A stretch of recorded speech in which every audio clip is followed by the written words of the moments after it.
also America's Game of the Week. And a good matchup for you today.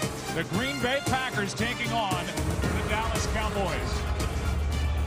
And welcome inside the broadcast booth, everybody. I'm Joe Buck. Troy Aikman right there. Pam Oliver is coming up. Let's talk about the Dallas Cowboys. They know the Philadelphia Eagles have lost today up in Minnesota, so they have an opportunity in front of them despite all the frustration they've gone through. The league's last-ranked defense trying to win their first divisional title since 2009.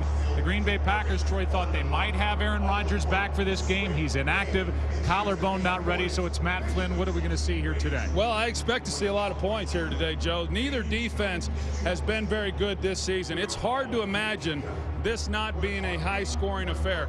Now, there is some concern on the Packers' part in that Eddie Lacy comes into this game with a sprained ankle. He's been the workhorse for this offense, but they face a pass defense in the Cowboys that is the worst in all of football. Matt Flynn's going to have to throw the football, and I expect him to have success doing that. For more on the Cowboys, let's go down to the field and Pam Oliver. Well, Joe, the talk around Dallas this week wasn't all that unfamiliar. What's wrong with the Cowboys, and can they avoid another December collapse? Well, having watched their overall division lead evaporate, this week head coach Jason Garrett demanded that Dallas live up to its potential. Referring to last week's blowout loss in 9-degree weather in Chicago, Garrett posed the question, are we going to be that kind of team who couldn't perform because we're cold? Well, Garrett stressed the Cowboys need to find their edge. He's challenged them to take ownership and do not squander yet another opportunity. Back to you. All right, Pam, thank you. The Cowboys will start with the football. Green Bay will kick it away, and we'll get an early indication as to what the offensive attack will be for the Dallas Cowboys. As Troy mentioned, two defenses that have struggled. The Cowboys, one thing they haven't done is turn it over. It's something that Dom Capers and the Packers defense in years past have relied on. Out of the end zone, it's Terrence Williams, and the rookie got to about the 19.5. That's where the Cowboys will start. We welcome in a new audience as you will see the first play from scrimmage. And you'll see the Dallas Cowboys and Tony Romo, who comes in with the 8th best quarterback rating in the NFL. You see the numbers: 27 touchdowns, 7 interceptions. He's playing some of the best football of his career, but on a ball club that's only a game over 500.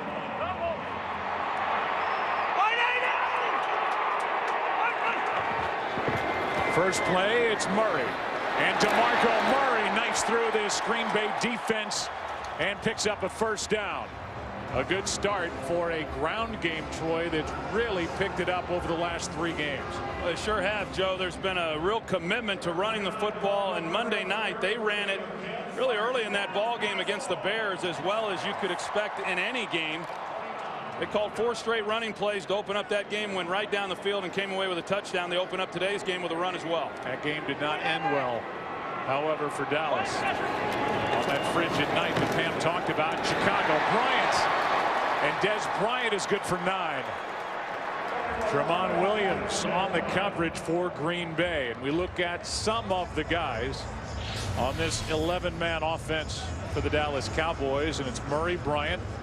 And up front, they really hit with these 2 picks. Smith at left tackle and Frederick at center. Yeah, 2 of their last 3 first-round picks have gone on offensive linemen. Tyron Smith having an outstanding year, and Travis Frederick in the middle having a great rookie season. He's played all 16. There's Murray and a first down. Here's a team that's had a tough time stopping the run, and prior to the second half last week at home against Atlanta, they had really struggled, averaging 440 yards per game allowed. And we look at this group. We want to pick up front, the linebackers and the back end. They've been challenged all the way across. Mike McCarthy in his 8th season. He's been in the postseason 5 of his first 7. They need some help if they're going to get there this year. On first down, play action. Romo over the middle's got the rookie. And Williams down to the 30. 3 big plays to start the day for this Dallas offense.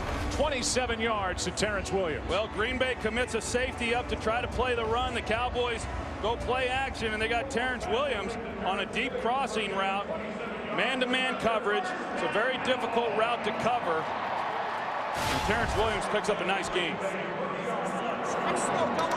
The Dallas offense that, despite a better offensive line and weapons like Des Bryant, Jason Witten, and Miles Austin and Murray, comes in ranked just 22nd in the NFL. Here's Murray. Williams hung in there on the tackle, a gain of 4. You know, Joe, you talked about that run defense for the Green Bay Packers, and yeah, they've been pretty porous until last week. They tightened things up a little bit against Atlanta, but even with that, Steven Jackson averaged close to 5 yards a carry in that game, and it's a bit surprising because through the first 6 games of this year, the run defense was one of the real strengths of the team. On 2nd and 6, with a fullback in the game, a nice play is made. And the play was made by Josh Boyd. He's a rookie out of Mississippi State, a 5th-round pick, and he made that play, a loss of 3. Now, it's an outstanding job by Josh Boyd in the middle, and he's able to fight through the block and make a play. That's an outstanding job with an offense that's been moving the ball on this possession to force a 3rd and long. 3rd down and 9.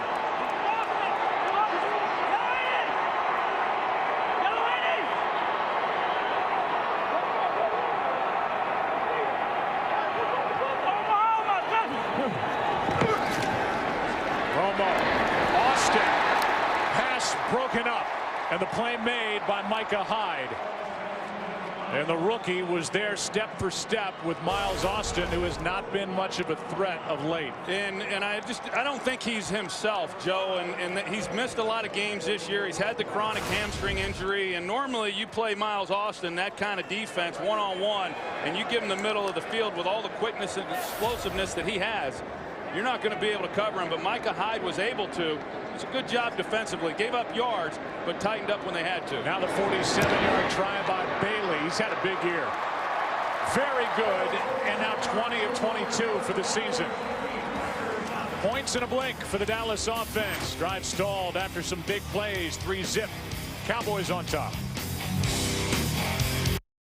Today's game is sponsored by Southwest Airlines. Find our fares online only at southwest.com. Well, they're packed in, hoping to see the Dallas Cowboys come away with a win. Cowboys have lost only once here at home this season. A meeting with the defensive backs on the sideline after the Cowboys came away with 3 points, and this will turn into a Cowboy break. That ball could have gone anywhere after the hop, and instead of out of bounds, it's in and out of the end zone. So Matt Flynn grew up in Tyler, Texas. He and his family, Cowboy fans, and he idolized the guy I get to stand next to every Sunday on our little trek through the NFL. He's not a Cowboy fan any longer. No. But he does have family here at the game. As you said, Joe, from Tyler, Texas, home of the great Earl Campbell as well. And, you know, he's had a tough few weeks, but last week, after having the opportunity to take 10 days to prepare following that Thanksgiving loss, came out against Atlanta and really had a nice performance. Starting at the 20, he starts it with the rookie, and Eddie Lacy, who's playing with a sprained right ankle, picks up 3. We look at the offense, an offense that for a while there late in the week looked like it might be directed by Aaron Rodgers. But it's Matt Flynn who will do a lot of handing off to those first 2 guys and try and find the next 2 guys downfield. 2nd and 7. Aaron Rodgers, the collarbone not ready. 6 weeks since that injury. On 2nd down, Flynn. A lot of this. That's Jones. And James Jones is across the 40. Heath slows him down, and Jones is down inside the 40-yard line. And that's how it's been, Troy, with Matt Flynn. A lot of throws underneath and then looking for a good run after the catch. As soon as the safety goes to the middle, the rotation's that way. You work opposite of that as the quarterback, knowing you got a void in that defense. They hit James Jones on a slant route. The Packers run the slants as much as any team in football.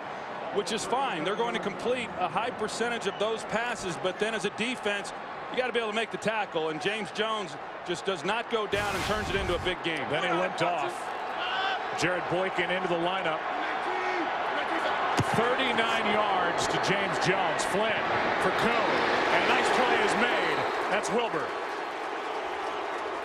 A loss of 1, and here's James Jones after the catch and run. 39 yards. Kind of pulled up, Joe, right before he even went to the ground. You know, right before he got tackled, he had an awkward movement there that, you know, he has missed some time this year because of injury. But that was a nice play on the slant route. 2nd and 11.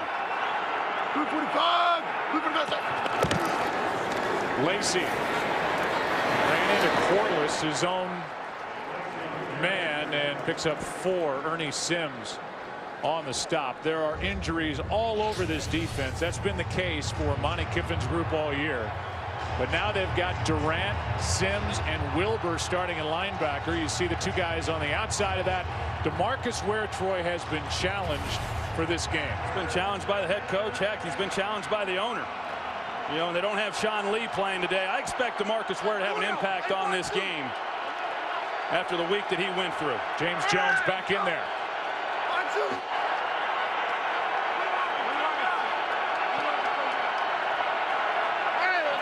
On 3rd down and 7. Heavy rush. Scandrick got there. And a sack on 3rd and 7. Well, the Cowboys didn't disguise what they were doing. They had everybody up. You knew Orlando Scandrick was coming off the slot. He's coming off here, and the ball's just got to come out. And Matt Flynn had a receiver to get the ball to. The slot receiver was open, but Matt Flynn, if there is something that he could get better on, it's getting the ball out of his hands a little bit quicker than he's been able to here over the last few weeks, and that was a good example of it. That's this season. This will be a 57-yard try by Crosby. His career long is 58. Mason Crosby. He got it, and got it easily. What a season he is having. Mike McCarthy, after a down year last year, stuck with him. And Mason Crosby has rewarded that patience. 3-3 game in Texas.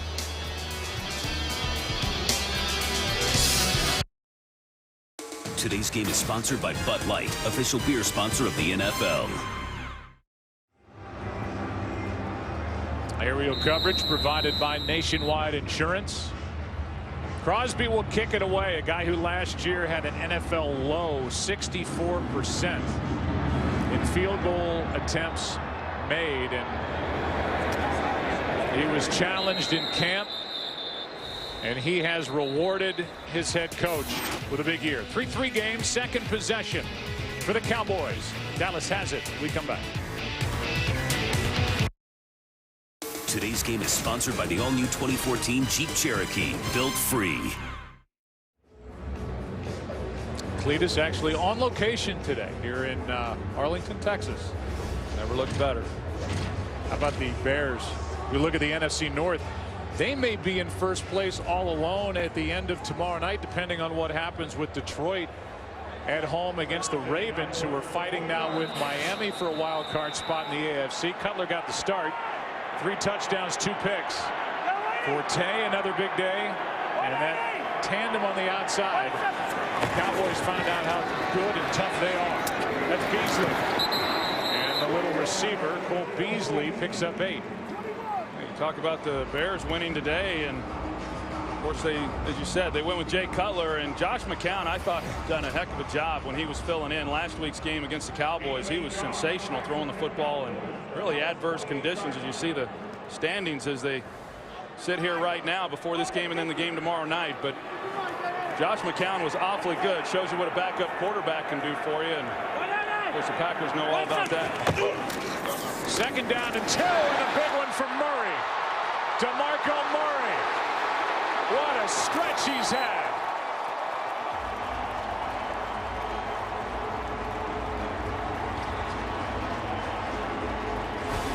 41 yards with a fullback in front of him. You see the hole that opens up. Tyler Klutz, the fullback, he picks up the linebacker there, Brad Jones, and A.J. Hawk takes the other gap. There's just nobody filling the hole.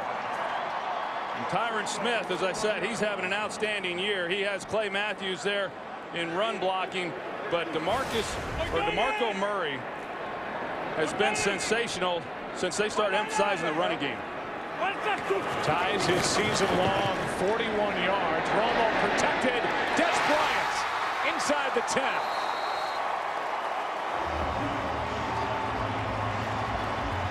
Two possessions filled with big plays, that for 22 yards. And this is going to be a matchup that you focus on throughout this game. Clay Matthews has got to be able to get pressure on Tony Romo. A lot of man coverage on the back end, and so you run the deep crossing routes. We saw Terrence Williams on the first possession, this time Des Bryant, and a guy with speed running away. It's just very difficult then for the defensive back to keep up with him. They've had two big plays off that same route. Inside the red zone, the Cowboys are the second best team in the NFL. Here's Murray. Hits Shields and spins his way to the 4. You know, DeMarco Murray, hasn't, I guess, overall really had all that many opportunities, Joe. I mean, here recently they've started feeding him the ball a little bit more, but, through the first 3 weeks of the season, he had 20 carries in 2 of those games and hasn't had 20 carries in a game since. Now, he would have on Monday night if they hadn't have fallen so far behind, but if they keep giving him the ball, he's a guy who continually gets better as the game goes along. Second down and goal. Romo, far side, incomplete for the rookie Escobar.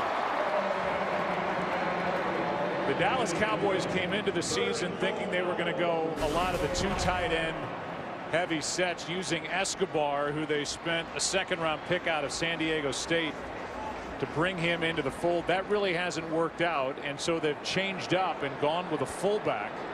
Second week with Tyler Klutz, and after a big week last week, Murray's already ripped off a couple of good runs here today.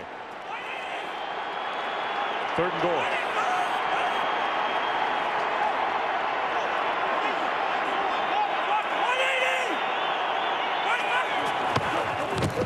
Romo, pass is broken up. Burnett made the play. Witten was the intended target.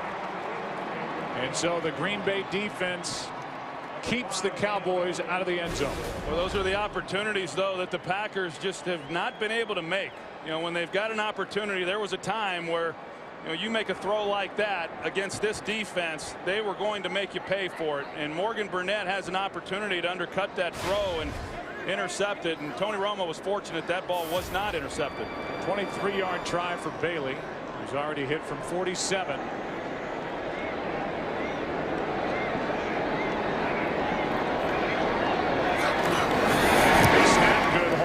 Cowboys back on top by 3. Come into this game with these 2 defenses expecting to see a lot of points. It's a 6-3 Cowboy lead.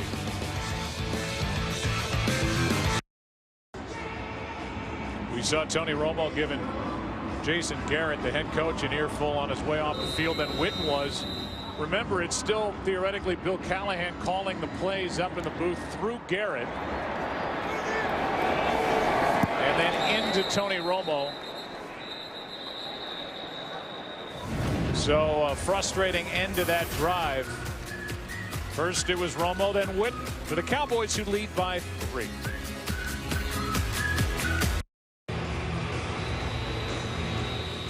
Second possession for the Green Bay Packers, who had a big play to James Jones to get them into a position. Ended up with a long field goal, 57 yards. From Crosby the first time they had it. Again down by 3. Toss to Lacey, running right, and the play is blown up. And it's made by George Selvey. A loss of 5. And before second down, we go to Joel Klatt with a game break. All right, Joe, New Orleans trying to keep pace with Seattle for that top seed in the NFC, but not looking good early. Kellen Clemens to Corey Harkey. 31 yards, 7-0 Rams. And then he does his best, Michael Waka. Hey, Joe, 59 days until pitchers and catchers. Thanks, Joel. We got something in between then False and now. start, number 69, offense, 5-yard penalty, still second down. It's Walt Coleman. They get Bakhtiari. And by the way, Harkey is the son of Mike Harkey, former Chicago Cub pitcher. I'm sure that was a tribute to his dad after getting the touchdown against the Saints. Under 5 to go in this opening quarter. Selvey made the play, and then a 5-yard loss on the false start. 2nd and 20. Flynn setting up a screen. Snipped out. Good play, Durant. Ball was down. It stays with the Packers, but a loss of 6. You get backed up like that, Joe, 2nd and long. You got to anticipate that the offense is going to try to run something conservative like the screen. Justin Durant, he sees it the entire way. Evan Dietrich Smith had no opportunity to get on him and get a block and help Lacey out on that play. Ball popped out when the arm with the ball in it of Lacey hit the ground. And now 3rd down and 26 from the 4-yard line.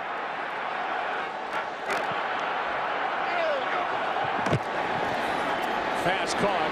Jordy Nelson, he's got a long way to go, and he just buys a little room for the punter Mastay. Selvey made the stop downfield, a gain of 12. Remember, as we said, no Sean Lee, who at this point, when healthy, is the Cowboys' best defensive player and the guy who's the man in the middle for this Cowboys defense. They missed him last week, out with a bad neck. Who knows if they'll get him back before the end of the year. Yeah, I'm not sure he'll come back and play this year. I know he initially thought he would be playing here today and highly disappointed. He knows how much this defense really relies on him. Mastay hits it, a good one. Beasley with a fair catch, and he hauls it in at the 35. Let's go down to Pam Oliver. Hey, Joe, you know about all those hamstring injuries to the Dallas Cowboys. Jason Garrett told me we can't bury our heads in the sand here. It's a real problem, and we're going to have to do something about it. The fact that 10 different Dallas Cowboys have landed on the injury report this season with hamstring problems, that has Coach Garrett wondering what the heck is going on. Garrett told me it's a real problem. We'll figure it out. The Dallas Cowboys do an injury survey at the end of the season, and hamstrings will be looked at very closely. Back to you. You know, Joe, I think it's a survey that the Packers will be looking at as well, because, you know, remember earlier in the year they've had a number of hamstring injuries. I think it's one of those things that's pretty prevalent all around the league. You see Dwayne Harris, who's such a big weapon, returning kicks and punts. He's out with a hamstring, re-injured it in Chicago on that cold night. Here's Escobar with a catch and a roll near midfield. Gavin Escobar good for 15. You know, you talked about Escobar a little bit earlier, Joe, and you know, him being a rookie and where he was drafted in the 2nd round, and a lot was expected of him coming into this season. And I think because it hasn't gone the way that they had anticipated his development, you know, it's left them kind of wondering what exactly they are, because they had anticipated being a 2 tight end offense, a 1-back set, and that just has not come to fruition. Pretty close on the catch. Good job by DeMarco Murray picking up Brad Jones, and now Murray out of the backfield makes the catch, and he's down to the 41. 9 yards. It's been one big play after another for this Dallas attack, as we're at a minute and a half left in the 1st quarter. Well, the Cowboys have been able to move the football, and they've been able to pile some yards, but you know, the Packers defensively, at least, when the Cowboys have started to move the ball down in there in scoring territory, they've been able to tighten up and just force 2 field goals. About 10 yards of play to start against this Green Bay defense. 2nd and 1. Murray picks it up and more. Inside the 30 and out of bounds at the 25. Brad Jones couldn't bring him down, and a 16-yard carry for DeMarco Murray. You see these big guys in the middle for the Packers. You know, they hold their own for the most part. They don't get pushed backwards very often. These are big guys, but they just don't get off blocks. And then the linebacker, you see Brad Jones, he's there to try to make a play, and he fails to make a tackle. But that's been the reoccurring theme of this defense as far as their run defense goes, is they just have a hard time getting off blocks, and then tackling's been a problem as well. That would be a bad combination. It's a bad combo. Play clock at 1 as Romo gets it away. Pass is caught. Witten for the touchdown.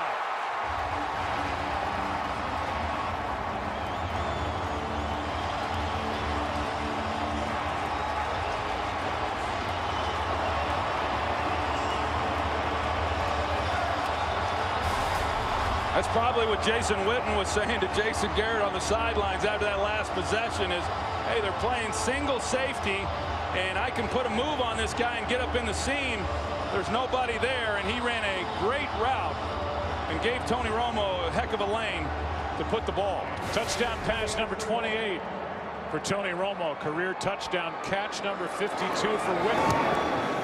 And his 8th of the year. It's a 25-yarder. Play developed.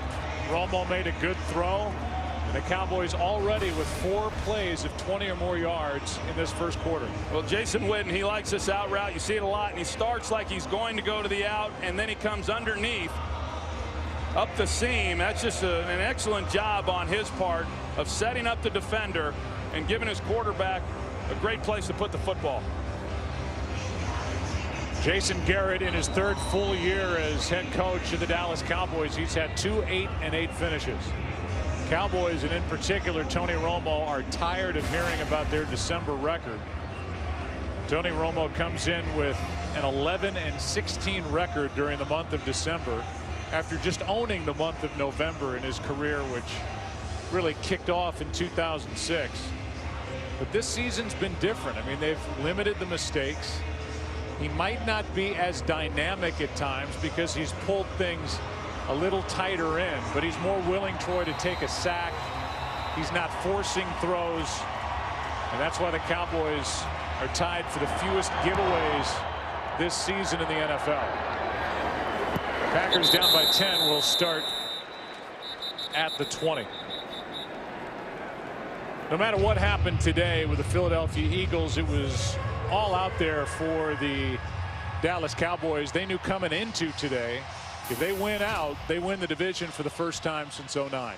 Yeah, it's out there for them, and it's out there for the Philadelphia Eagles. I mean, even after their loss. So the division here is going to be pretty exciting as we go through the next couple of weeks. I think this game right now, Joe, for the Packers, what do you do if you're Dom Capers? You're playing an extra defender in the box and you're not stopping the run, and then you give these receivers one-on-one on the, in coverage, and they haven't been able to cover anybody yet either. Flynn out of the shotgun, down the sideline for Jones, and they're going to throw a flag. Pass interference on Brandon Carr.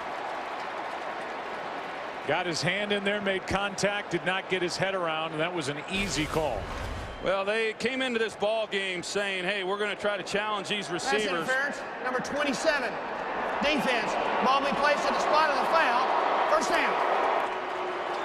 They called 27. It was clearly 39. Yeah, that was Brandon Carr. You saw the grab, and when they brought him in from Kansas City, he's best when he's in press coverage, and they've kind of gotten away from that. So coming into this game, Brandon Carr was excited about getting back to the scheme and the style of play that he's best at running. Flynn in trouble and sacked. Brought down by Selby, who's made a couple of plays already for this Cowboy defense, a loss of 10. Yeah, we saw him make the play on Eddie Lacy in the running game, and then he splits you can see the right tackle and Corliss. They're trying to make the block on him, and neither one of them can slow him down. Defense has made some plays for Dallas. They've been waiting for that. Selby, a couple of them. 10-point game. Back after this from your local Fox station. Just under 200 yards in the first quarter for the Dallas offense. Only 32 for Green Bay. Some negative plays have hurt. And now it's 2nd down and 20 for Matt Flynn.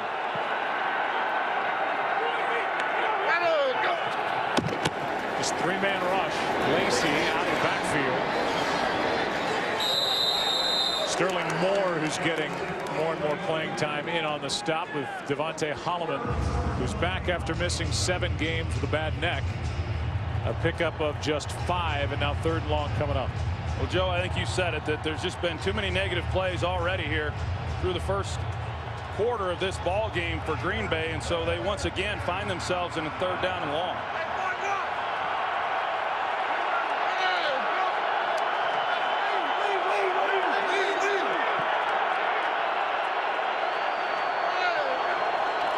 Third down and 15. Pass is off the hands of Jordy Nelson.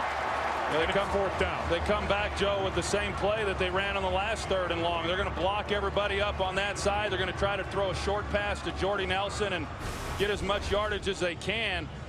I can't imagine that Mike McCarthy calls this thinking that they're going to be able to pick up the 1st down, but just not a good possession, even on the sack. You know, George Selvey makes a nice play for the Cowboys, but Matt Flynn has to be able to avoid that and at least get the ball out of his hands. Mastay puts the nose of the ball down, hits it, and it will end up in the end zone. They'll be playing the game right here at AT&T Stadium on Friday, January 3rd. One of the best bowl games of the year is on Fox. 13th ranked Oklahoma State taking on James Franklin and the 8th ranked Missouri Tigers. AT&T Cotton Bowl Classic Friday, January 3rd at 7:30 Eastern, only on Fox. That's a great bowl game too. I played in it when I was coming out of UCLA, and they do a great job, that bowl committee here in Dallas. And 2 teams that, Joe, as you know, with Missouri, both those clubs really thought that, you know, they were going to finish a lot higher than what they are. That's going to be a great matchup. Yeah, 2 teams that really finished strong. Missouri had that rough SEC championship game, but still, what a year under head coach Gary Pinkel after a dismal start last year in the new conference. Pass caught by Bryant, and Des Bryant is out across the 25 to the 26. Yeah, and Des Bryant, you look at him coming into this game, and you really expect him to have a big game today, because last week on Monday night he only had 2 catches in that game against the Bears, and the pattern with him has been whenever he's gone a game where he hasn't had many opportunities or he's been limited in his receptions, he usually has a huge game the following week. I would expect him to have a good game here this afternoon. He's already been involved a few times. He's gone 6 straight without a 100-yard day. On 2nd and 4, a little pump fake. Receiver falls down and a flag. Des Bryant, Tramon Williams in coverage, and a flag is thrown. The Cowboys ran a double move, and Tramon Williams is there with their contact. Number 38, defense. 5-yard penalty, automatic 1st down. There's just a lot of opportunities in this game for the Cowboys. You know, you mentioned Tony Romo, and they're not taking as many shots down the field as what we've seen from them in previous years, but this is a game that they can, if they elect to, because of the style of play and because the Cowboys have been running the ball effectively again here this afternoon. They're going to see a lot of one-on-one matchups. 5 down. 5 down. Back inside. Back inside. 180. Play action. Romo protected, and the pass is tipped. A.J. Hawk got in to get his hand on it before it reached Des Bryant. A.J. Hawk makes a nice play on that ball, and A.J. Hawk, I think he's one of the more underappreciated guys around the league, and I think a lot of expectations when he came into the league from Ohio State because of where he was drafted, but you know, he's probably been their most consistent player defensively. He shows up every week. He used to be a 1st and 2nd down guy, and now he even stays in nickel situations. 5th overall pick back in 06. 180. On 2nd and 10. Romo finds Bryant, who stays up. Got away from Tramon Williams and gets a 1st down. And that just shows the strength of Des Bryant. Yeah, Tramon Williams, he's matched up on him in man coverage, and you know, Tramon Williams, who's actually a pretty good tackler for the most part, and you know, he tries to take him high, But yeah, Des Bryant, the fun starts really once the ball's in his hands. He's hard to bring to the ground. Already 8 plays of 10 or more yards for the Cowboys. Early minutes, second quarter.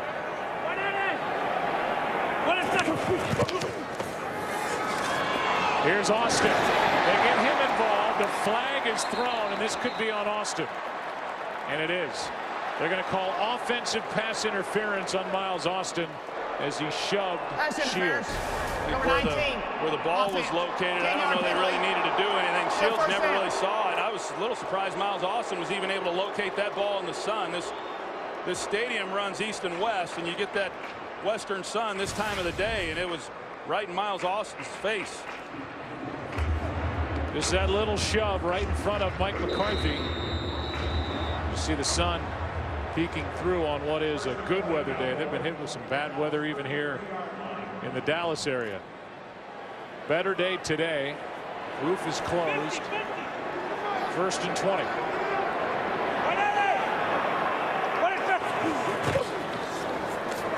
Setting up a screen from Murray.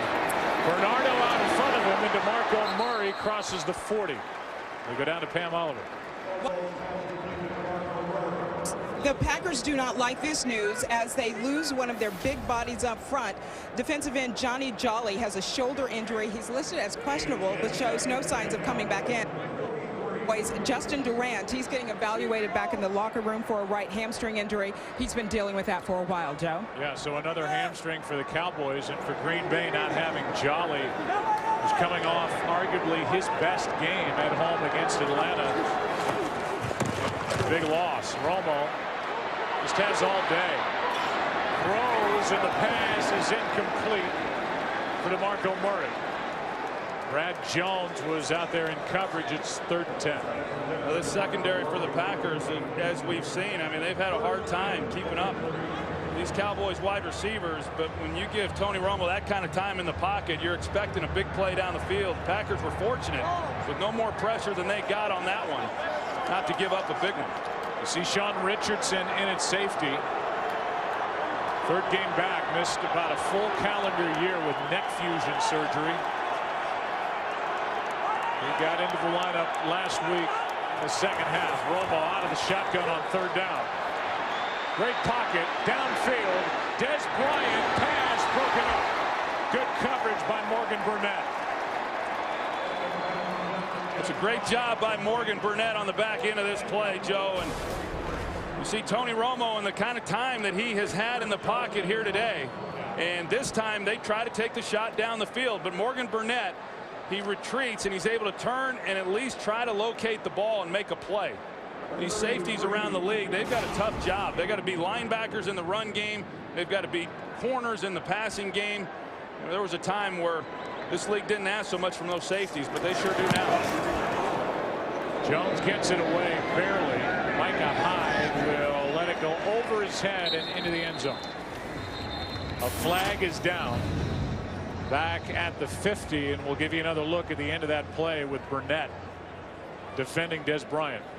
Yeah, it's just a great job by him. You know, so many times in that situation, the defensive back won't get turned, and so you're just playing the receiver, and you'll see a lot of times a penalty on the play. The result of the play was a touchback.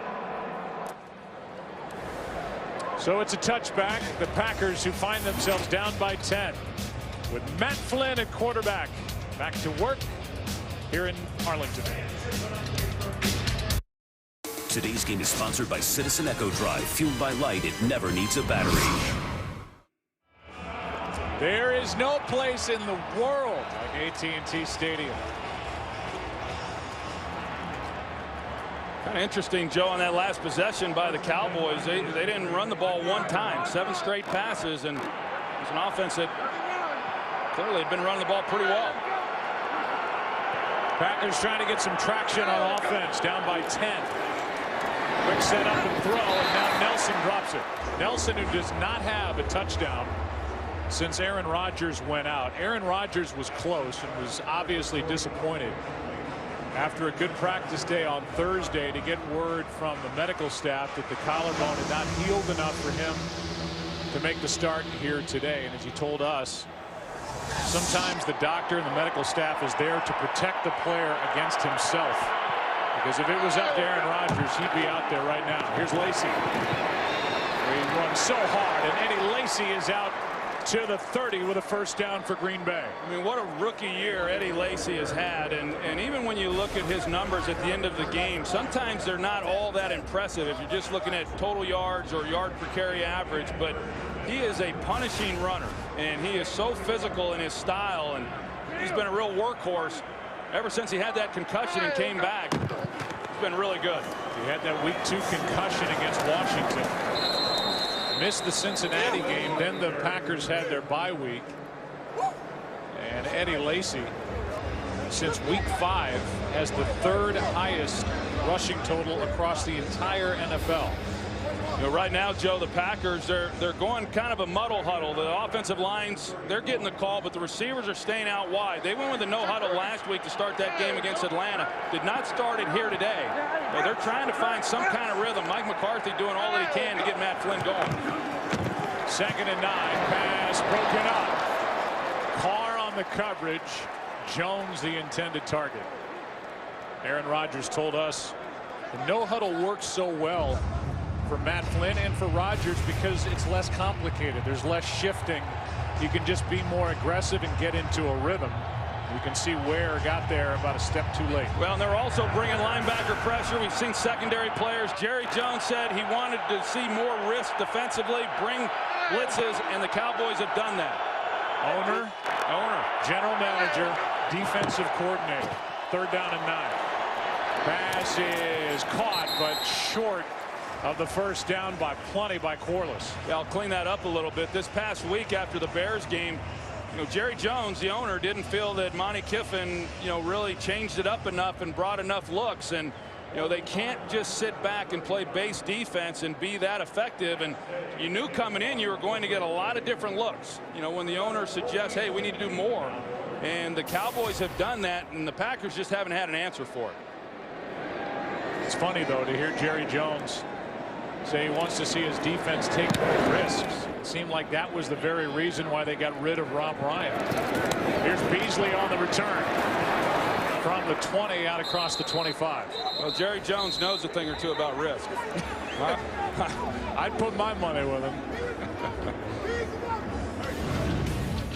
And there he was before the game down on the field. His team up 10, 2nd quarter.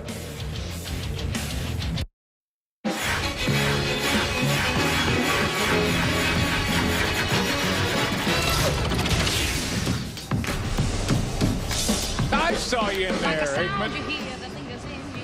The old montage, Cowboys and the Packers. You all right? All right. Okay. Okay. 2 great franchises. You look at the championships. And not only history back in the 60s, but history, postseason history in the 90s. And Romo pulls it back and finds Miles Austin. And the Dallas Cowboys, as we said the last go around, desperately trying to get number 19 back in a rhythm.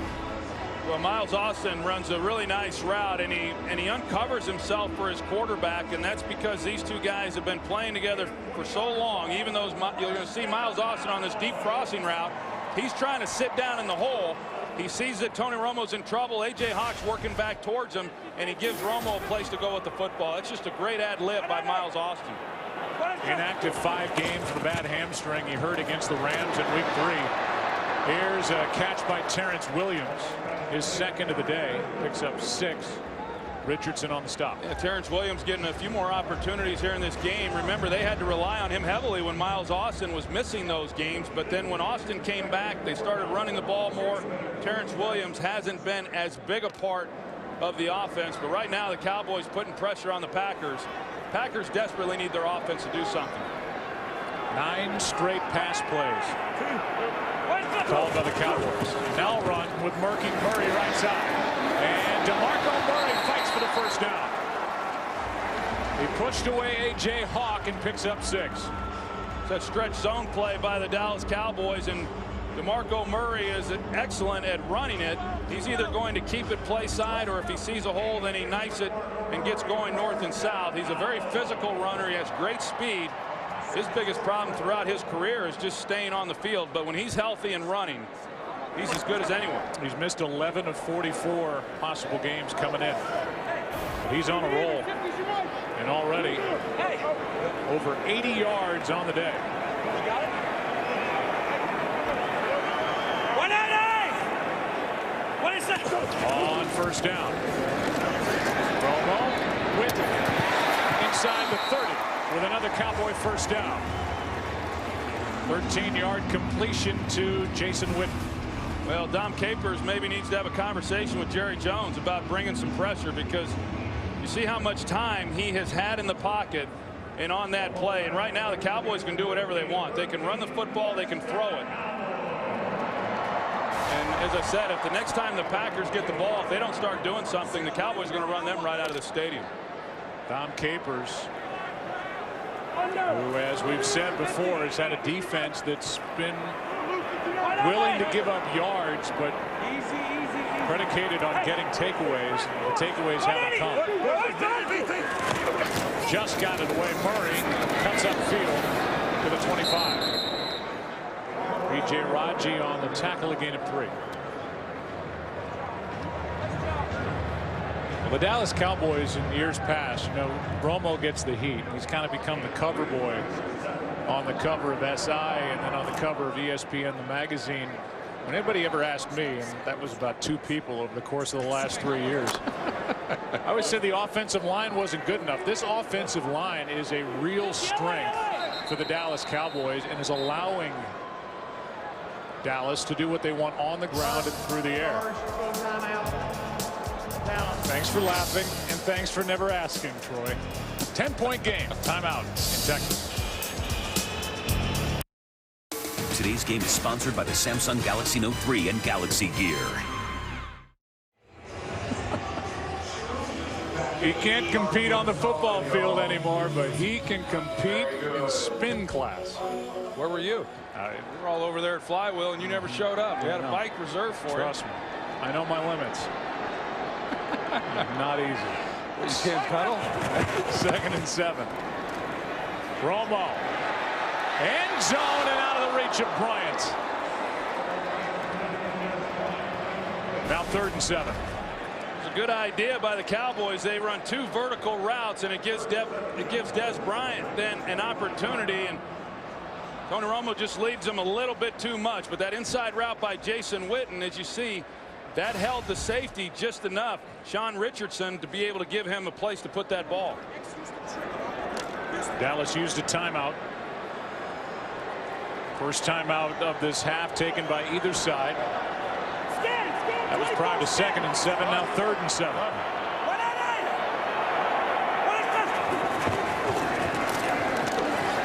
Romo out to his right. Pass is for Witten, out of his reach. Romo directing traffic as he made his way toward the sideline. It's 4th down. Good pressure by Mike Daniels, at least forcing Romo out of the pocket and getting off the field. That's one thing this Packer defense, when they've been able to force the Cowboys to 3rd down, they've been able to get it off the field. Neither offense so far has converted on 3rd down today. 43-yard try coming from Dan Bailey.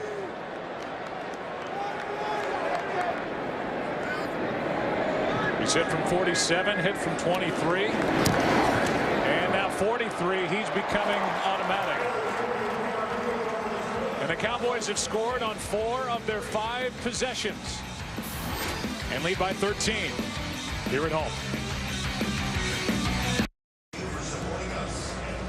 Kevin Green going through it.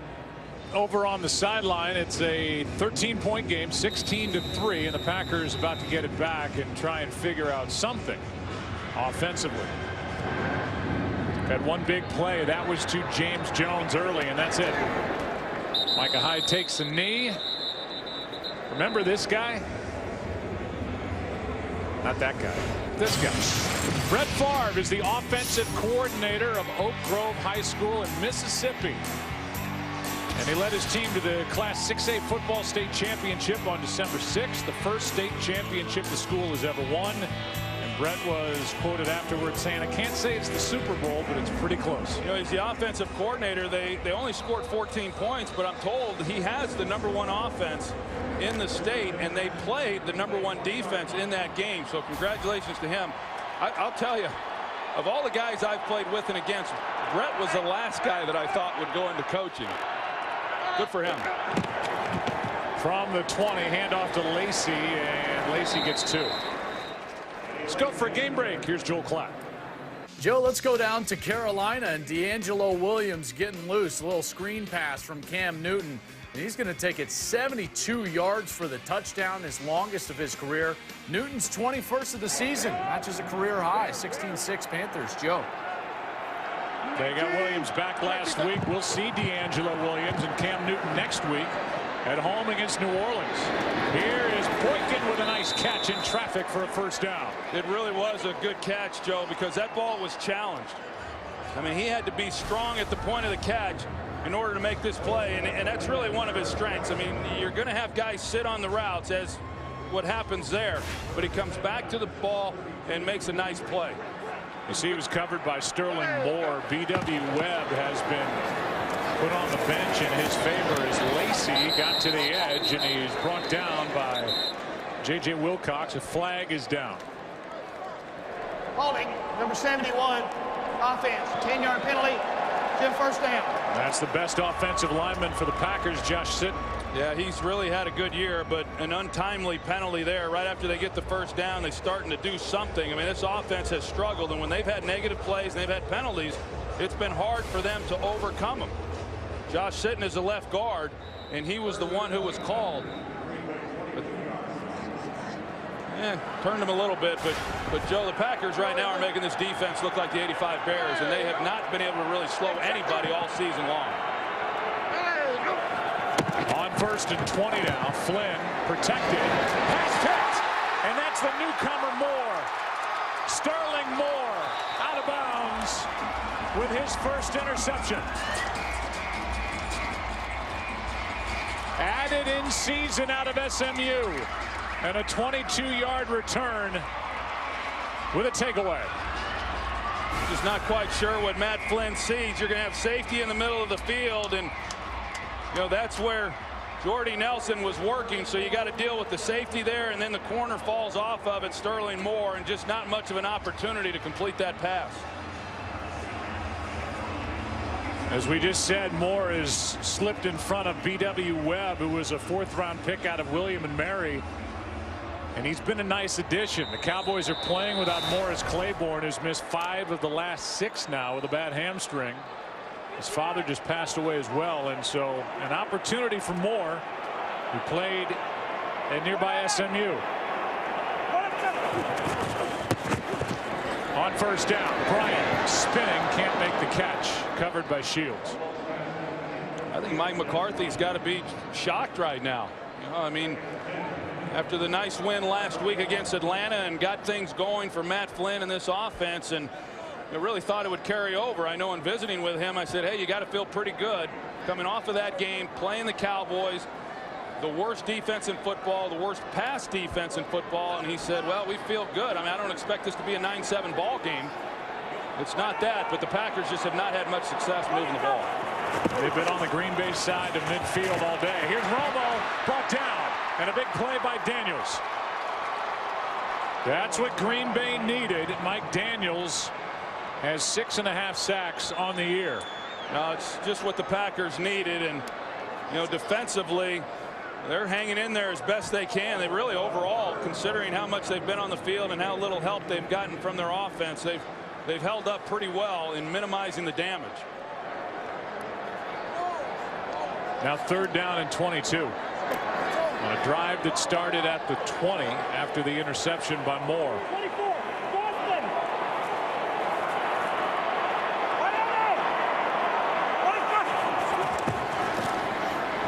Romo floats it. Witten, pass broken up. Jared Bush made the play. He made a big one against Tony Gonzalez last week at home facing the Falcons. Crowd wanted a flag, and they don't get it on Bush.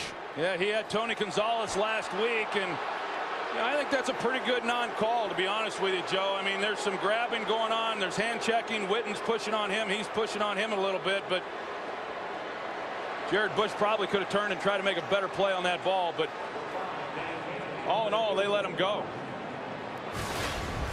And so now a 50-yard try by Bailey, looking for his 4th of the day.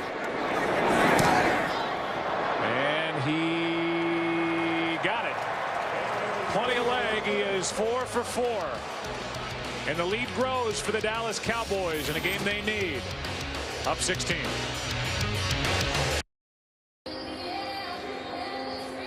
Well, I know the Dallas Cowboys, Troy, will look at this as it's good. It could be a lot better as drives have stalled. A big sack by Daniels to make it a 16-point game. It's still well within reach for Green Bay, but they've got to figure out something offensively against this last-ranked defense of the Cowboys here before the half. Yeah, they got to figure out a lot, and I don't know where Mike McCarthy's going to start at halftime. They offensively have just 64 yards of offense. Pretty remarkable. Cowboys came in last ranked, averaging, allowing just under 430 yards per game.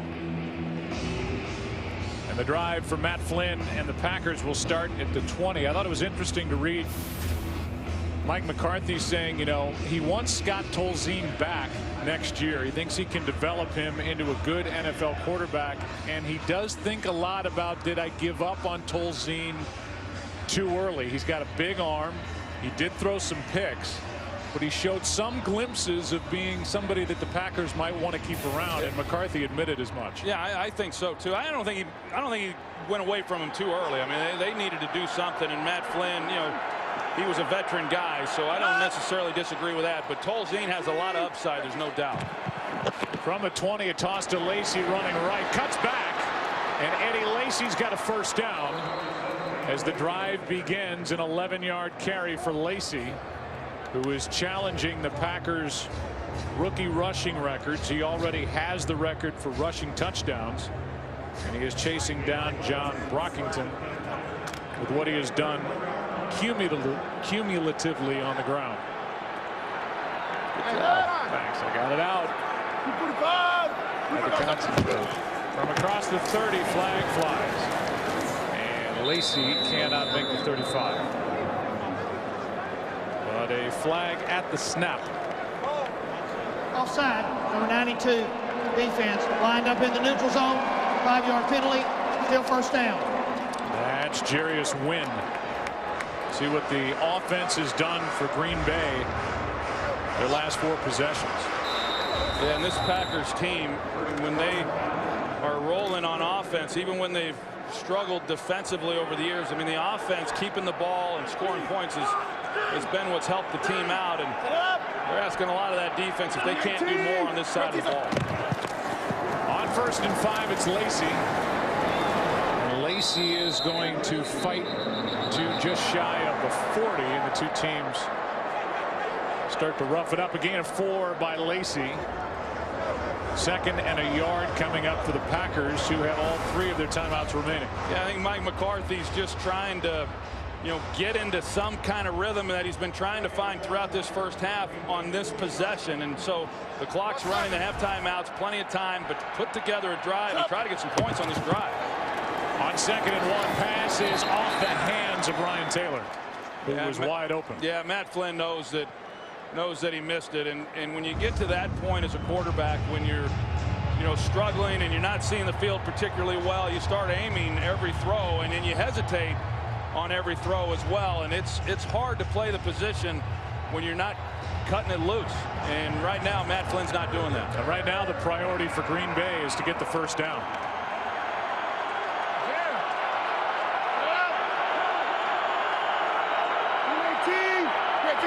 On 3rd down and 1, Flynn drops it off for Lacy, cannot make the catch. Lost his footing. It's now 4th down, and the punt team comes on for the Packers. Yeah, it was a ball that Eddie Lacy could have caught, but it's also a throw that Matt Flynn could have made a lot easier if you get it out there, and so he doesn't have to turn, and you allow him to just run naturally. You pick that first down up very easily. So 2 throws there, 2 wide open guys, and here they are punting. So for the Dallas Cowboys defensively, a team that really struggled on 3rd down at Chicago last week. Packers 0 for 5 on 3rd down. A fair catch. They're going to throw a flag as there was interference to make the fair catch by Devon House. Beasley's got to be given a clean opportunity and was not. As you'll see Devon House come in. Webb got on the ball, it looked like, anyway. Fair catch interference, number 31 of the kicking team. 15-yard penalty from the spot of the foul. First down. It was a 50-yard punt, then the penalty, and 15 yards later, the Cowboys will have it up 16.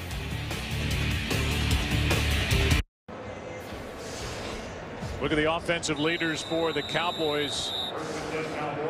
Marco Murray with a big first half. Cowboys can, at this point, attack this final 2 minutes any way they want. They've got 2 timeouts left. Starting at the 25, and they hand it off. It's Murray. He's out across the 30. A gain of 6. Micah Hyde on the tackle. It's pretty amazing, though, Joe. I mean, you look at this first half and the discrepancy in yards and time of possession and everything else, and the fact that the Cowboys only, I say only, lead by 16 points. The Packers are really fortunate. On 2nd and 4, Romo. Look right, comes back left. Des Bryant behind the defense. What a catch. He had to adjust, and Des Bryant is out of bounds inside the 35 at the 32. 37 yards. And this is about Romo's 3rd guy on the read. He runs a slant and go. Romo's working the other side, comes back to him. Sam Shields bites and leaves Bryant wide open. And the numbers just keep piling up. A 300-yard first half for the Cowboys offensively. Bryant is close to his first 100-yard game in a month and a half. Nothing there. Murray was along the sideline, and A.J. Hawk was in coverage. 2nd and 10. Well, other than Mike Daniels, who got pressure on Romo, I can't think of any other time where he's really been forced to get the ball out of his hands quicker than he wanted to. Daniels with the only sack. Romo's only been knocked down once. Hit 4 times. 2nd and 10.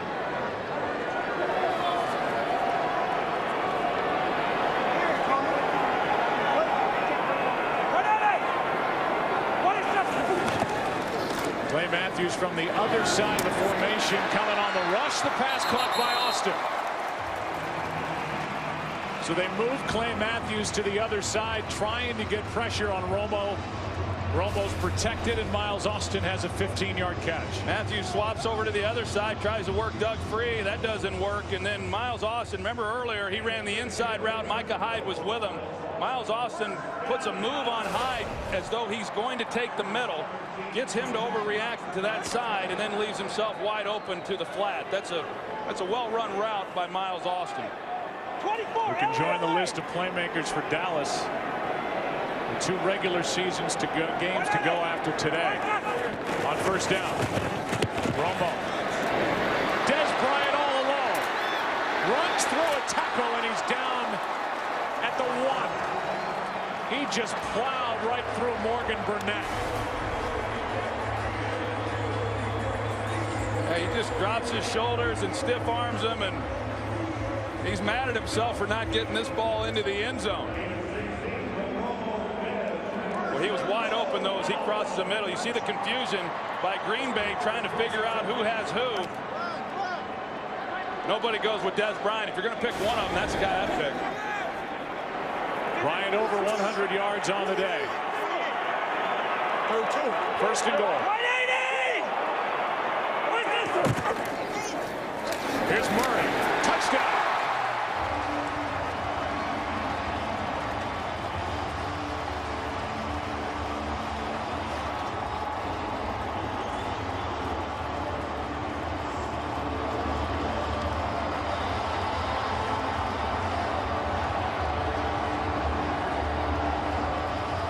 8th rushing touchdown of the season for DeMarco Murray. A lot of talk going on there with the defense. They don't get it settled again. Mackenzie Bernardo, he comes off and makes a good block, and DeMarco Murray shows great patience before he hits it. This is about as thorough a first half as the Cowboys have played this season, and they're doing it against the Green Bay Packers. A 26-3 game. 24 seconds left. It's a 23-point game. The Cowboys never did have to even use a timeout on that possession that started with just under 2 minutes to go in the half. And they've scored on 6 of the 7 possessions so far in the opening half. Whether it's been offensively or for the first time in a while defensively, the Cowboys have looked very good here this afternoon. 24 seconds left in the half. Here in Texas, a place where the Green Bay Packers have not won since 1989. Kurt Menefee is standing by, and he gives us a sneak peek as to what's coming up at halftime. Coming up on the Visa Halftime, we'll talk about the Eagles losing big time, the Giants getting shut out at home for the first time since '95, and the Redskins giving away their game to the Falcons. The NFC East in December. I guess that means the door's open for Dallas, right? These guys will talk about that on the Visa Halftime. Well, a big day by Kirk Cousins for the Washington Redskins, a team that went for 2 points instead of a tie at the end of their game in Atlanta, but an impressive day nonetheless. The understudy of RG3. Coming across early and drawing the flag was Jarius Wynn.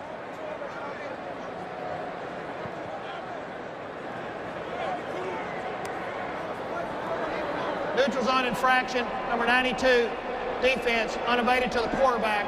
5-yard penalty, first down. So now 1st and 5 for the Packers, who have all 3 timeouts, but not shown the ability to get anything going downfield. Only 24 seconds left in the half. Yeah, I think normally you just say, hey, let's take a knee and go in, but Mike McCarthy has seen about enough of this mess. He wants to. What does he have to lose at this point? Nelson underneath makes the catch, has a first down, and is out of bounds with 19 seconds remaining. For the Dallas Cowboys, they are trying to get a win here today. They'll tie record-wise Philadelphia at 8-6. They so far have the head-to-head tiebreaker. Dallas is at Washington next week, and then they finish in Week 17 here at home against the Eagles, who lost on the road today at the Vikings. Yeah. Ready to go. Ready to go. On first down, Flynn with a tight end, Brandon Bostic, and good coverage downfield by Sterling Moore, who has the interception already to his credit in this half. Yeah, he has played well here in this first half. This is outstanding coverage that he has. I mean, he's in a great position. He's playing the ball. And Bostic, he, at least goes up and makes a play on it, keeps that one from being intercepted. Also, he had the height advantage on Moore, but Moore in good coverage. Been a nice find for the Cowboys. Sterling Moore, they need him. 2nd and 10. 3-man rush. Flynn underneath Boykin. And Boykin with 1 second left. And may even put 2 seconds on the clock. Timeout was taken by Green Bay. 2 seconds remain in the half. Only one show makes dreams come true and discovers superstars. American Idol returns this January with Jennifer Lopez, Keith Urban, and Harry Connick Jr. American Idol, the search for a superstar, begins this January on Fox. Well, the Cowboys put Des Bryant in. They got, the team that they use whenever an offense is going to throw the Hail Mary, try to get it down the field. We'll see if the Cowboys are able to get to Matt Flynn. If he's got enough arm strength to get it down the field. That's going to be a heck of a throw. 3 seconds left in the half, so this is it for the first half of play, barring a defensive penalty, which is probably the only thing the Packers can hope for at this point. As you said, it would be some kind of throw. Instead, underneath, it's Lacy, and he's got a long way to go. Eddie Lacy, the rookie, pads the stats, but that's the end of the half. A catch and run for Lacy of 34 yards, but a dominant first half for the Dallas Cowboys, trying to tie the Eagles on top of the NFC East. Let's go right to Kurt and the guys in LA. Piece of halftime. Let's go, baby. Let's turn this place into our house. Man, must-win game, baby. Let's get it in. Come on, you light on today, baby.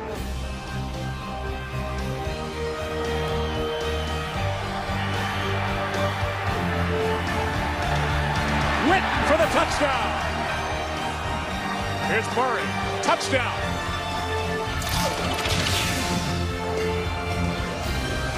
America's Game of the Week continues.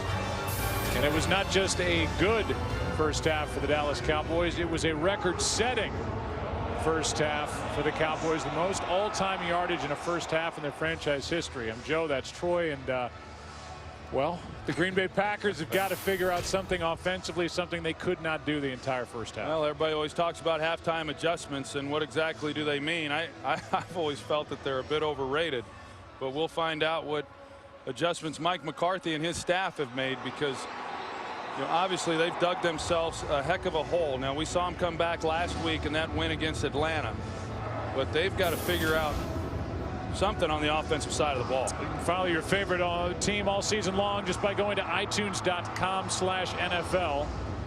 Well, we'll see what the Green Bay Packers try and do as they will start this second half with the ball. Micah Hyde waiting. Bailey has shown an accurate leg and a strong leg all day. And that continues on the back of the end zone down to the field, and Pam Oliver. Well, Joe, Mike McCarthy, when I spoke to him, he said we're going to revisit the way we started the game and have a heavy dose of Eddie Lacy defensively. He says we got to do a better job on those crossing routes and just get pressure on the quarterback. Meantime, Jason Garrett very proud of his defense, the way they've responded. He said that we need to just keep moving forward, though. Forget about the first half altogether. Back to you. Thanks, Pam. Troy, do you want to throw the bouquet toward Monty Kiffin, or should I? No, go at it. Starting at the 20 are the Green Bay Packers, down by 23. Here's Lacy. Lacy, big run. Forget the bouquet. Eddie Lacy is inside the 40, inside the 25, and a good start to the second half for the Green Bay Packers on just a simple off-tackle run. We can see here, it looked like they were going to drop him down and be to that side, but he started to rotate then to the middle of the field, and good blocking up front opened up a huge lane then for Eddie Lacy.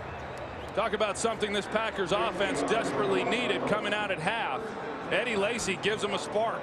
60-yard carry, and that is his longest of this rookie season. Starks now in the backfield. First time he's been on the field, and he gets it. Lowers his shoulder and takes it to the 15. A 5-yard carry by James Starks after the 60-yarder by Eddie Lacy. Well, we heard Pam's report in talking with Mike McCarthy when he said we're going to revisit the way we wanted to start this game, running the ball with Eddie Lacy. They come out and do it, and you can see it, Joe. The linemen are coming off the ball. There's some urgency in the way that they're getting the plays run, and they had success on those last 2 runs.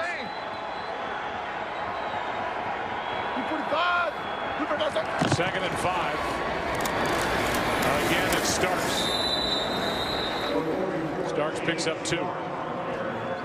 Eddie Lacy, who is pressing his way toward another 100-yard day. The ground game's been so good, and that's because of the rookie who they picked up in the second round. This is a franchise that went 44 games without an individual rushing for 100 yards in a ball game. They've got 5 in their last 12. I think this is a big third down for the Green Bay Packers. After the way they started this half, to have to settle for a field goal would be demoralizing. Third down and 3.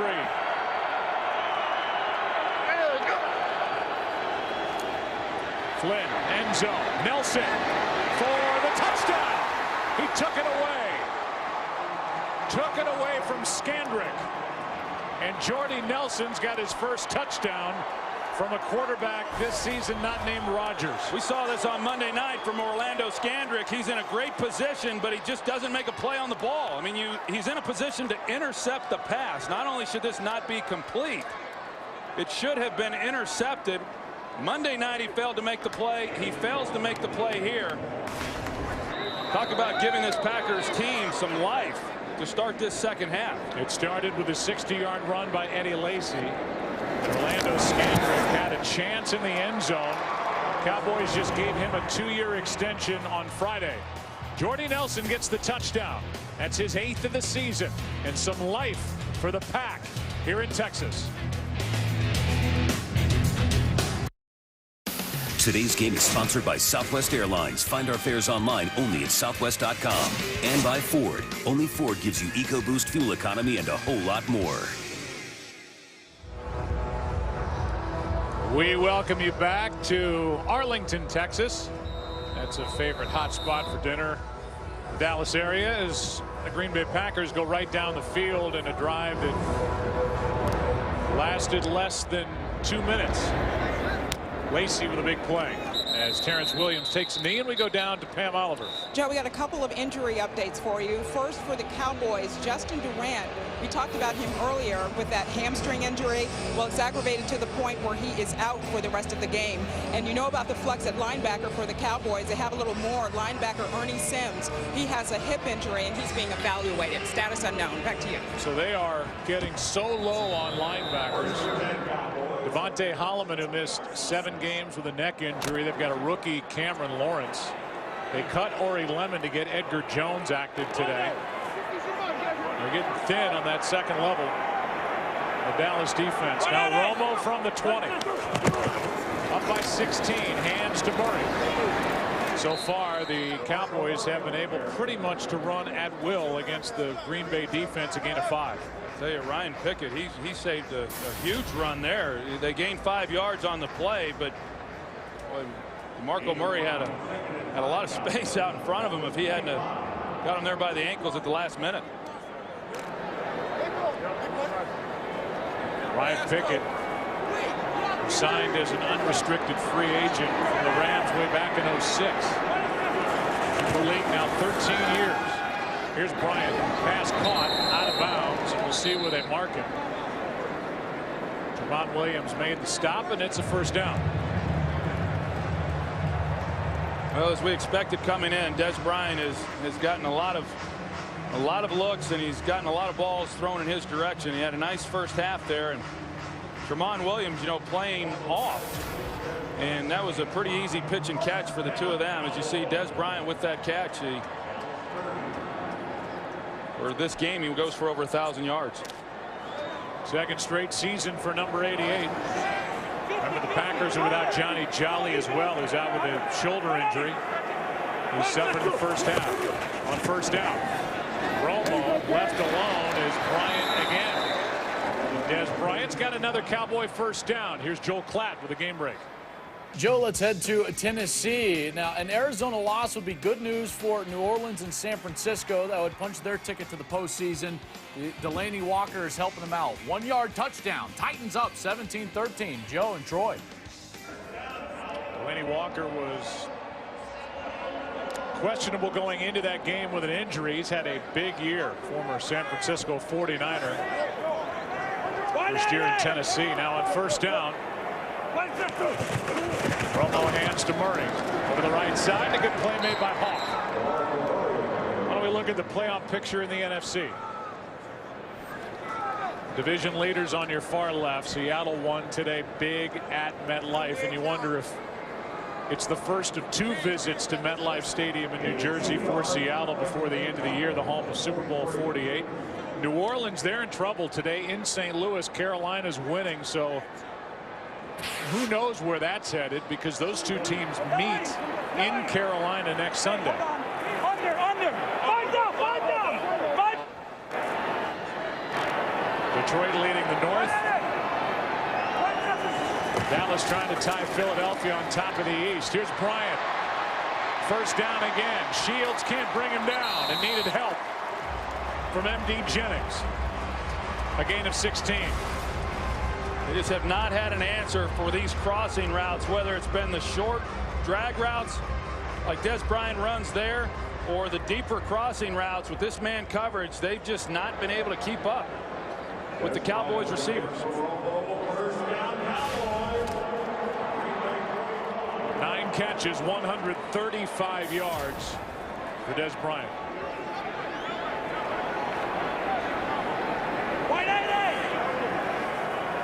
The new fullback Klutz in motion, handoff to Murray. DeMarco Murray is down near the 35. They'll mark him at the 36, a gain of 6. This Cowboys offense answering. You know, they give up the touchdown to the Packers to start this second half, and then offensively you think that, well, all right, the Packers now have narrowed the gap to 16, and you know, what are you going to do offensively? And Cowboys have answered that, and they're on a nice drive.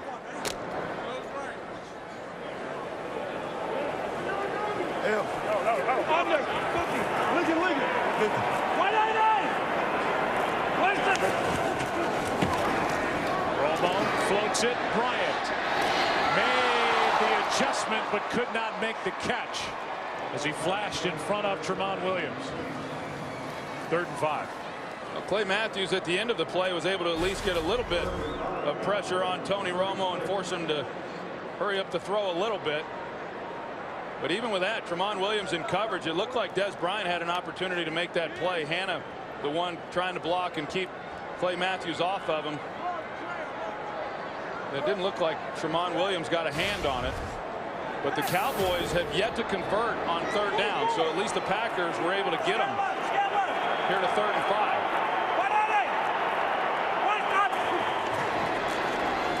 Extra men on the rush. Romo backing up, throws it away. But a flag is thrown in the secondary. And it's going to be a hold against the Packers, which is an automatic first down. Yeah, Jared Bush, we saw it earlier, and whether or not it should have been pass interference. 37 defense, 5-yard penalty, automatic first down. That was an easy one to call. So the automatic first down. Mike McCarthy's been in the postseason 5 of the 7 previous years. He's been head coach of the Packers. Took over in 06, got his team with Brett Favre to the NFC Championship game. That freezing day at Lambeau Field and a loss to the Giants. Won it all in this stadium. The 2010 season, Super Bowl 45. Beating the Steelers. Here's Murray, left side. Makes a cut. Down to the 25. Boyd on the tackle, a gain of 6. With DeMarco Murray, we saw his numbers. He's already over 100 yards rushing, and you know, he's ran the ball very well. This offensive line, Joe, you talked about them a little bit earlier, and you know, they had been kind of the pinata around here for the last several years, and probably rightfully so. Tony Romo was taking a lot of hits. They weren't running the ball all that effectively, but they have done an excellent job up front. And DeMarco Murray, as we've seen, when he gets his opportunities, he's a hard guy to stop.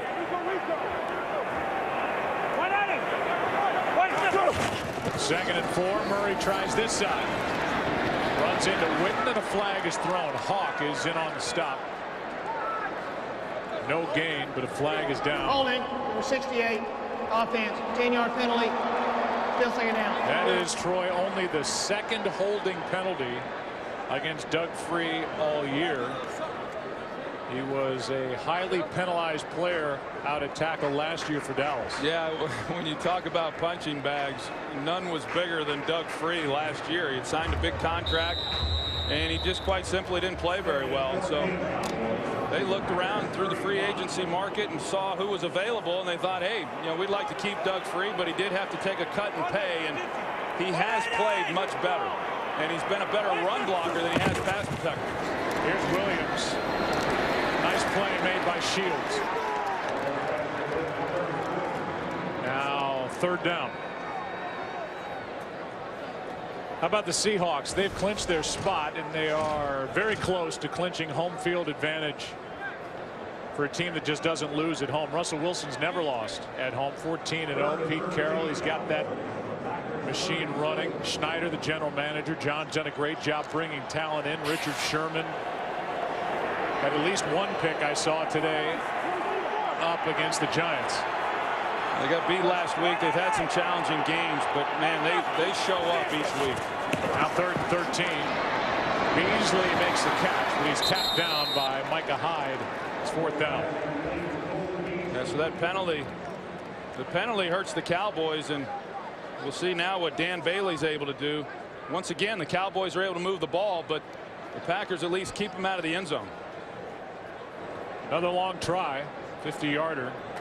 Coming from Bailey. He hit from 50 in the first half. He's 4 for 4.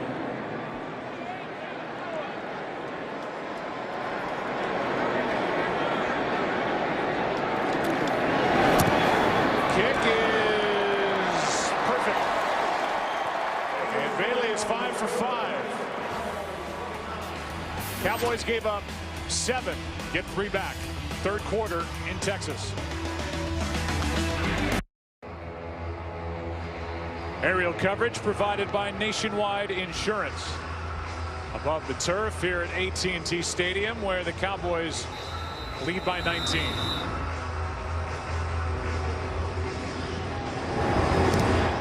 Bailey kicks it away. He's just not allowing any returns. Aaron Rodgers frustrated he did not get the start today, trying to pump up the team on the sideline. We'll talk more about Aaron when we come back on America's Game of the Week. Today's game on Fox is sponsored by Walking with Dinosaurs. Friday, only in theaters.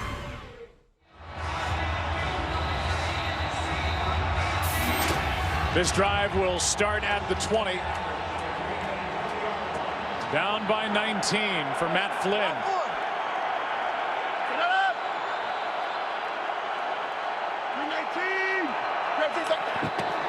A blitz from the Cowboys. Packers pick it up with Flynn out to his right. Throws it away. The Packers and specifically Aaron Rodgers were hopeful on Thursday that this game would be his return to action. He felt good, but he underwent another CT scan on that fractured left collarbone, and he was deemed not ready. Yeah, he said as late as Thursday night he thought he would be the starter, and came in on Friday and then was told they were going to put him down, and he was clearly disappointed. He was looking forward to his return here against the Cowboys. On 2nd and 10, Lacey, who has a 60-yarder in this half, is good for 2. First guy there was Barry Church. Yeah, you think about the Packers, Joe, and 5-2 at the time that he got hurt in that game against the Chicago Bears, and what's happened since. And you know, this team, I would think, as far as the backup quarterback position, is going to have a far different look next year, and this could have happened any season. You know, I mean, Matt Flynn had been the backup here for a while. They had Graham Harrell. I mean, they've had young guys. They haven't had veteran quarterbacks, and they've been very fortunate in previous years not to have the type of injury that Aaron Rodgers had this season. 3rd down and 8. Pass is caught. Nice catch. That's the tight end, Andrew Corliss. And on 3rd and 8, a big catch and run for Corliss of 22 yards. Yeah, it was. They needed to make a play, and Andrew Corliss was able to do it. Matt Flynn stands in there. He delivers the ball, and those types of plays, when you have the opportunity one-on-one, you have to be able to make the catch, and Andrew Corliss does it, coming off a big game last week. Career best 66 yards and a touchdown against Atlanta. On the toss, it's Lacey. Holloman can't get to him. Carr does. Let's go to Joel Klatt with a game break. Joe, let's go out to Oakland, and the Raiders had just scored 21 unanswered points, but then Jamal Charles down the sideline, 71 yards for the touchdown. He's got 187 yards receiving today, 5 total touchdowns. First player in the NFL to do that this season. Chiefs up 42-31, Joe and Troy. And on their way to an 11-3 record. which would tie Denver in the AFC West. However, Denver has the head-to-head advantage. Here's Lacy on second down. A nice play made up front by this Dallas defense. A loss of 5, and it was Everett Brown who was added in season. Yeah, you wouldn't expect that guy to make the play on this run. John Kuhn comes inside, but Bakhtiari, he just gets beat right away. I mean, had Bakhtiari been able to slow Everett Brown down at all, it looked like it was blocked up pretty well inside. But Everett Brown just beat him off the ball right away. Now 3rd down and 10.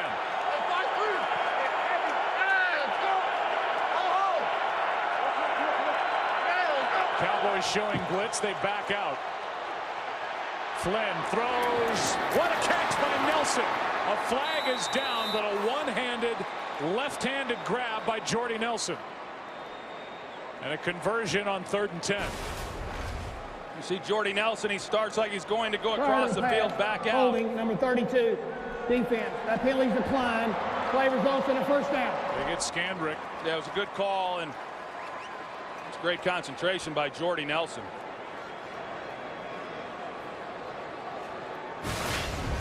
So the catch, good for 21. And Green Bay is now at the Dallas 35.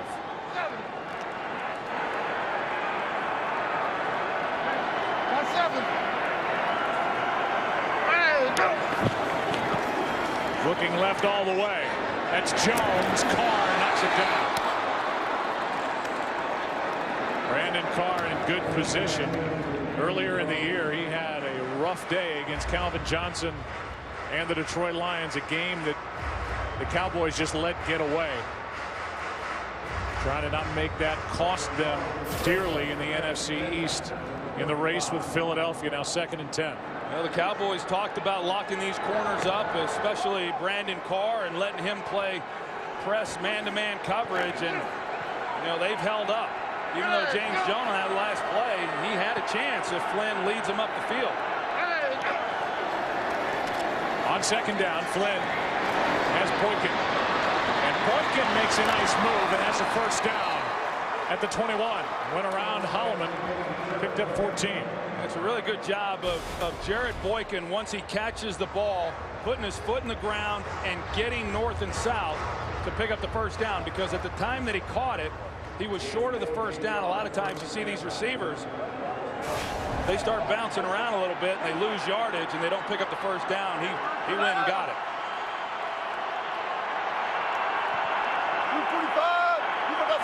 From the 21 starts. First guy there was Carr. And it was Lawrence, Cameron Lawrence, who because of injuries was in linebacker last week at Chicago, and now because of the injury to Durant and later Ernie Sims, it's Lawrence and Holloman, 2 rookies at linebacker for Dallas.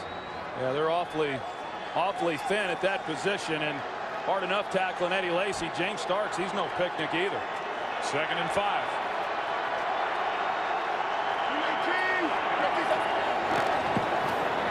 Flynn keeps it. Fires and finds Boykin. And these Packer fans who are still in attendance here at AT&T Stadium getting louder. A completion of 13 yards. Well, it was a well-thrown ball by Matt Flynn, and you see Jared Boykin, and he's challenged the entire way. Get Brandon Carr running and then work back down the line through the ball, and he does it perfectly. Boykin got more action when James Jones and Randall Cobb were both hurt week 6 at Baltimore. Made the catch, setting up 1st and goal at the 3. Flynn throws it away. With 1:13 left in the 3rd quarter, Packers trying to make this a game again. I don't know what that route was right there, Joe. You've got James Jones and Jordy Nelson in the same spot on the field, and you got David Bakhtiari, who went down and trying to shake off whatever happened to him. But that route, you don't get receivers that close to each other in the end zone, and somebody didn't do what they were supposed to. 2nd and goal.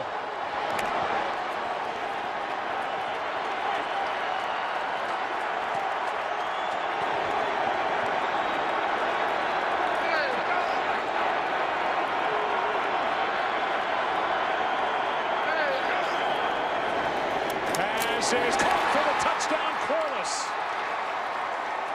Back-to-back weeks with a touchdown for Andrew Corliss. And the Packers are creeping closer.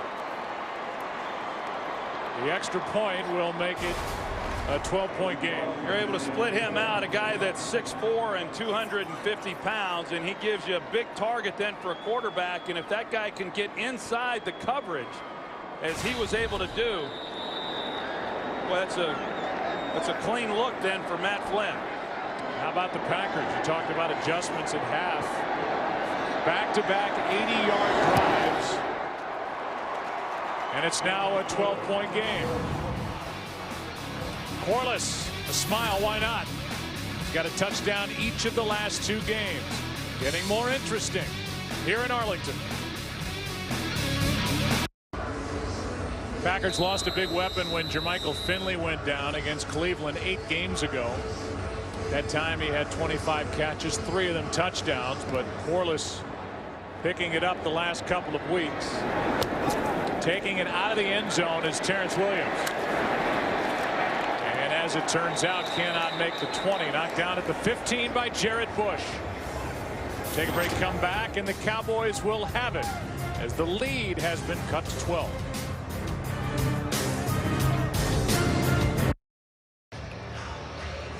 Quiet day for 2 of the game's premier pass rushers. Clay Matthews, a 27-year-old who has 6 sacks this season, and DeMarcus Ware, a 31-year-old who has 6 as well. Only 1 tackle each so far.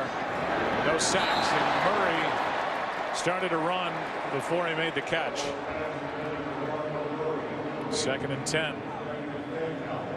But some quarterback play from earlier in the day here in Week 15. Matt Castle with a win over Philadelphia. His numbers: Kirk Cousins strong in defeat, and Colin Kaepernick with a win for the 49ers against the Bucs. I tell you, I like Kirk Cousins. I know a lot of people in Washington do after his performance today. You mentioned earlier they went for 2, but RG3 grabbed the headlines last year.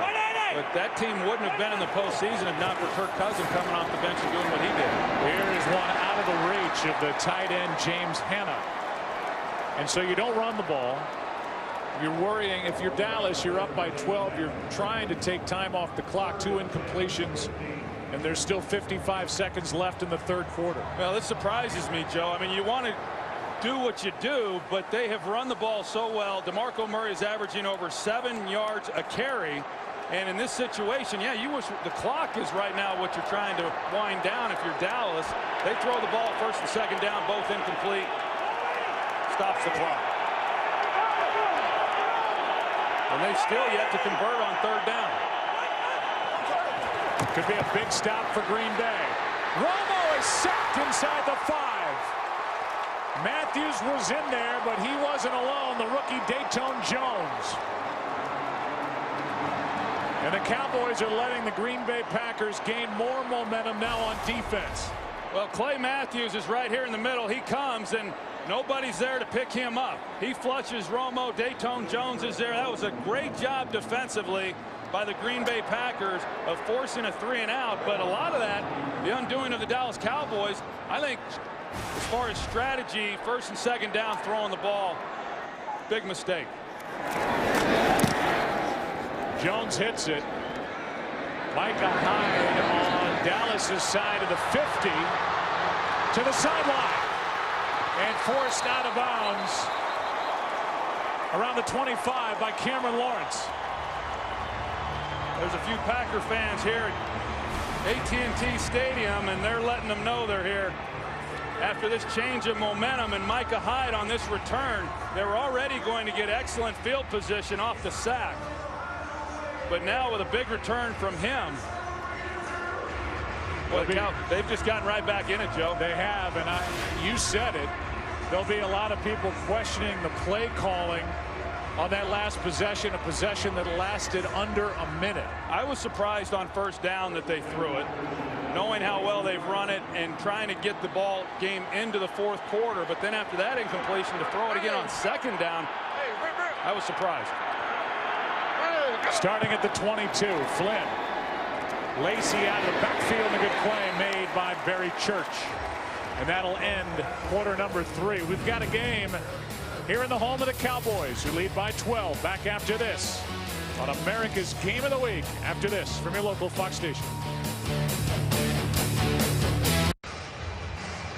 This great rivalry, it continues here. Rivalry that started back in the 60s with Lombardi. The great Tom Landry. Rolling forward through the years, the good matchups. Holmgren, Jimmy Johnson. It's come to Garrett, McCarthy in a ball game here in Arlington. 12-point game. 2nd and 13. After that play made by Church, here's Boykin. And Boykin fights his way inside the 15. We'll go down to the field and Pam Oliver. Joe, the Packers are a little short-handed at tight end as they're down to 2 healthy ones in this game. Tight end Brandon Bostic, he got hurt in the 3rd quarter, was carted off. He has a foot injury, and he is out for the day. Back to you. So left only with Ryan Taylor and Andrew Corliss, who is coming off the touchdown the last time the Packers had it. Now big 3rd and 3. Yeah, this is big, Joe, because if the Packers are able to come away with a touchdown on this drive, I mean, they put the pressure squarely on the Dallas Cowboys, cutting it to a 1-possession ball game.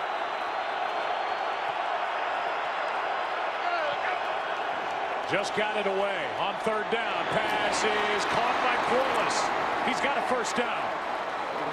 Cameron Lawrence on the tackle, and remember how thin the Dallas Cowboys are right now at the linebacker position.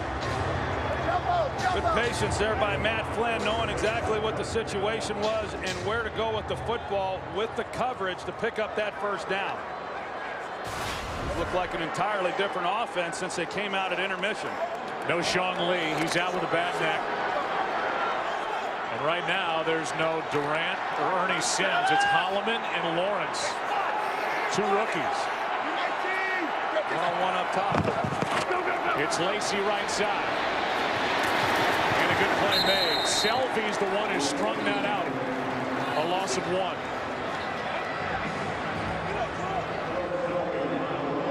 And Selby, who made that play, can't get up. And Lacy limps away. You see him limping, coming off a sprained ankle. The final play of the 1st half last week at home against Atlanta. So we'll take a break. Come back. They check on George Selby. 2nd down for Green Bay when we return. Today's game on Fox is sponsored by Pepsi. Live for now. They took a long look at George Selby. He got up now on the sideline. Lacy been limping around on the sideline for Green Bay. 2nd and goal.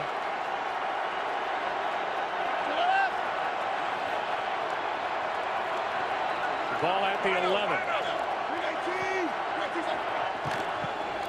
Flynn keeps it. That's Starks. Starks, touchdown.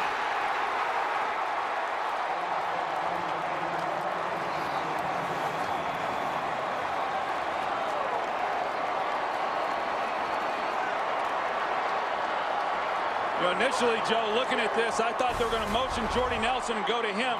They pack everybody in offensively. They go Jordy Nelson out wide, but they come back to Starks inside on the middle screen. But they motion Jordy Nelson all the way out. They got the 1-on-1 on Scandrick. That's where I thought they were going to go with the football. But that was excellent execution. A good disguise window dressing it with Jordy Nelson in motion. That's a heck of a drive right there, getting that ball into the end zone. They confirm the score. First touchdown catch of the season for Starks as he kept his knees up before he crossed the goal line. How about this? It's a 5-point game in Arlington. It was a 23-point game at the half. For the most part, all Green Bay since. We've got a ball game. Cowboys-Packers. What's Flynn done in the 2nd half? Kickoff coming. And the Cowboys will get it as the lead has now been cut to 5. Drive will start at the 20. The Green Bay Packers have outscored the Dallas Cowboys 21-3 in this second half, and this came out of nowhere, and Matt Flynn deserves a lot of credit for hanging in there after a bad start. He does, and whatever Mike McCarthy said to him at halftime, he deserves some credit too, because they've made some adjustments. They've been able to, they got the running game going as soon as they came out. Matt Flynn has gotten into some rhythm. The defense on that last possession, they needed to make a stop because they were going to find themselves slowly running out of time, and the Cowboys did them a favor by throwing the ball in the first 2 plays, stopping the clock. But give the Packers credit for coming away with a touchdown with great field position on that last drive. And then a big sack after those first 2 incomplete throws in the first 2 plays. The last time the Cowboys had it, DeMarco Murray gets 5. And we'll see now how the Dallas Cowboys attack this situation with over 12 to go in the game. And their lead down to 5 points. Yeah, and you look at it with 12.5 minutes to play here in the fourth quarter. You know, for the Packers, the way that first half ended, you find yourself constantly battling the opponent and then also dealing with the clock. But because of the way that they came out and got touchdowns as quickly as they did, and the key stop, now the clock is no longer a factor. Romo throws, pass is tipped and picked, intercepted. It's Tramon Williams on the return. Inside the 20. And now out of bounds near the 10. They're going to mark him just shy of the 7.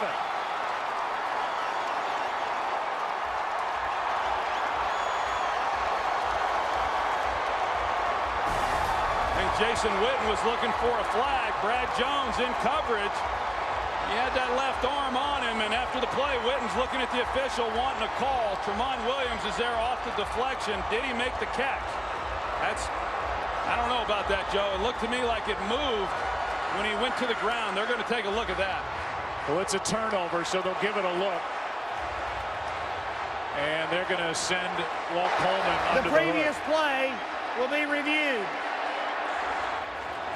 It's either an incomplete pass or the 3rd pick of the season for Tramon Williams. A big call when we come back.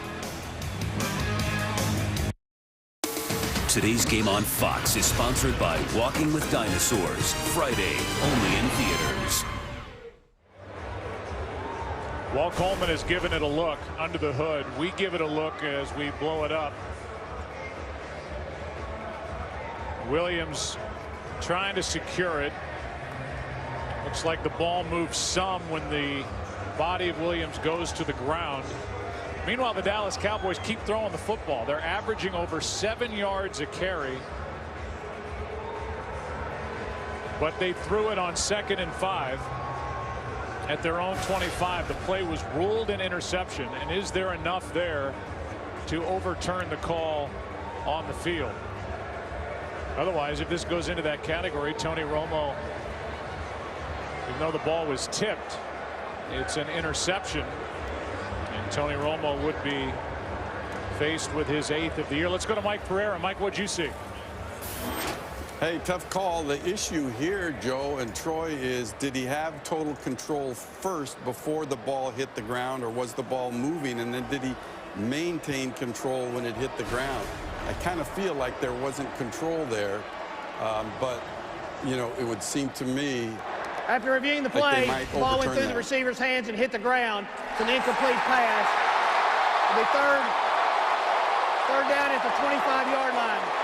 Please put 12:04 on the game clock. Just that subtle movement of the football costs Mike McCarthy's team what could have been a huge interception by Tramon Williams. Instead, it's 3rd and 5. We welcome in a new audience. This game was 26-3 at the half with the home team, the Dallas Cowboys, on top. The Packers have outscored Dallas 21-3 in the second half, and they almost got an interception. The ball was ruled to have moved in the arms of Tramon Williams. They overturned the call on the field. It's now 3rd and 5. Dallas 0 for 7 on 3rd down in this game.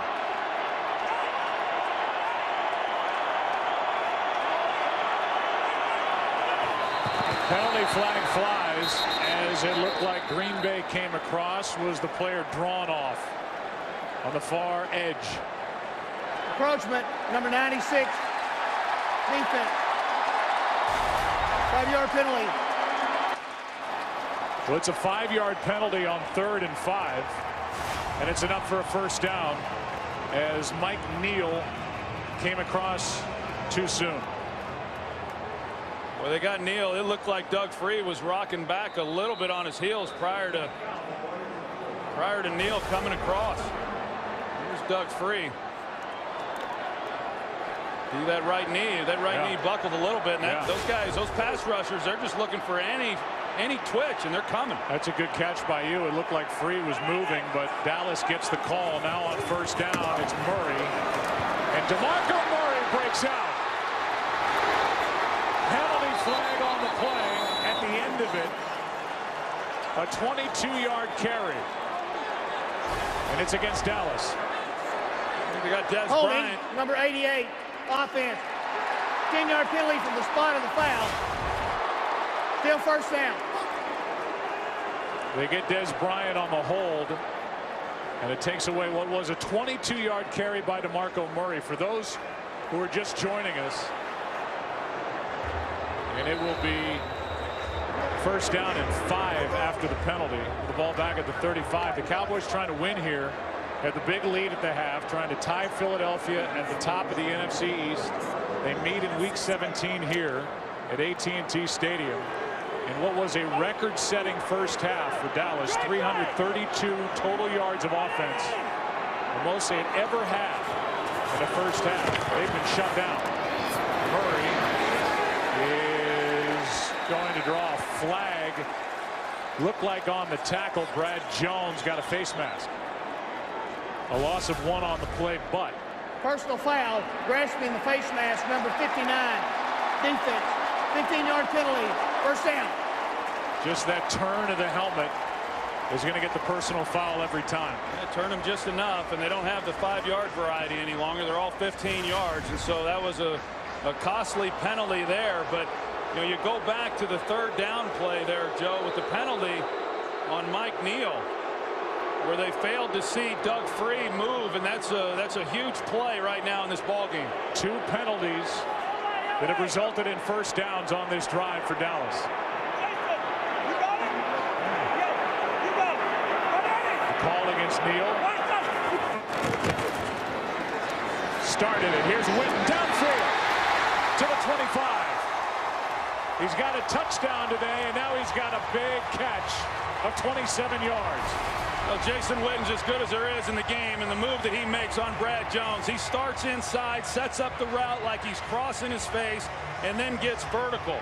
Just the subtle things within the route that allow you to get open and create separation, and he does a great job against Brad Jones on that play and gives Tony Romo a place to go with the football. Cowboys answering. You expect to see more on the ground. We have expected that in this second half. Cowboys just keep throwing the ball. It's a safe throw to DeMarco Murray, who stays in bounds and is wrestled down inside the 25. Go back, Joe, and take a look at that 3rd down play right here on Doug Free. It's a good shot of it here where he rocks back, and those officials don't normally miss that. You know, those offensive tackles, they're right out there for these officials to see, and it's a huge break for the Cowboys. Cowboys have had tremendous success running the ball. They've run it 17 times in this game. They're averaging over 7.5 yards a carry, but they keep putting it in the air. 2nd down and 9. Romo, pass caught. That's Williams. Terrence Williams for the first down at the 11. Tramon Williams on the coverage, and a completion to the rookie of 12 yards. Good route by Tramon Williams there in the slot.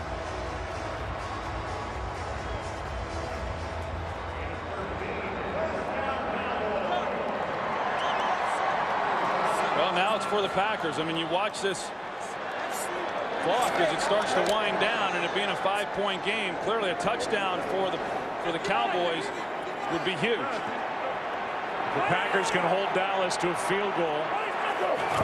It'd be within 8. Romo. Pass broken up by Shields. Terrence Williams, the intended target. It's 2nd and 10.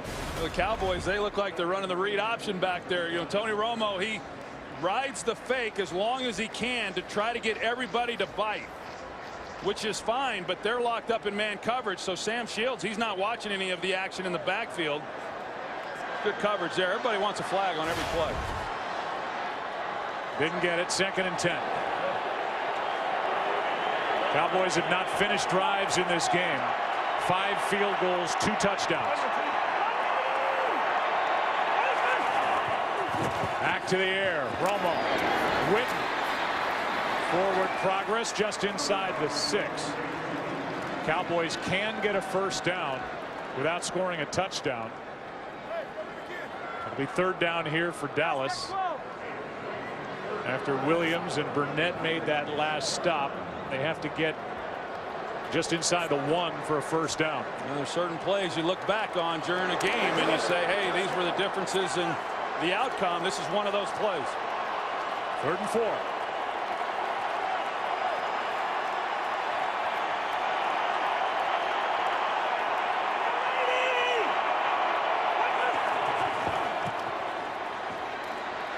Romo out to his right. Pass is caught. Dez Bryant for the touchdown. What a catch.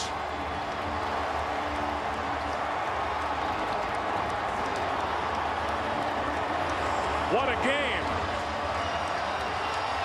And what a player. I don't know how this ball got in there. I mean, it was all kinds of bodies, and M.D. Jennings never turns. A ball that was underthrown. They're trying to essentially double Dez Bryant, and yet he's still able to make a play. Tony Romo gives him an opportunity, and that's this guy's greatness right here. Dez Bryant, you talk about him and all that he can do. It's the competitiveness at the point of the catch that separates him from so many guys in this league. Jason Garrett told us on Friday, I can't tell you how much I love Dez Bryant. The way he plays the game. Was upset on the sideline in that loss. A heartbreaker at Detroit earlier in the year. He's had some game. And Tony Romo gets his team down the field. A couple of big penalties on the Packers on that drive. Touchdown, Dallas.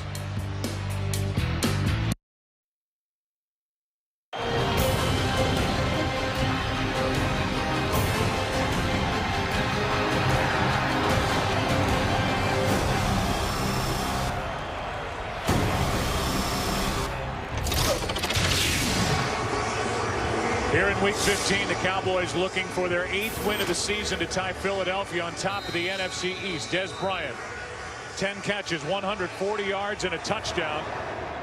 The big one moments ago to return this to a 12-point game.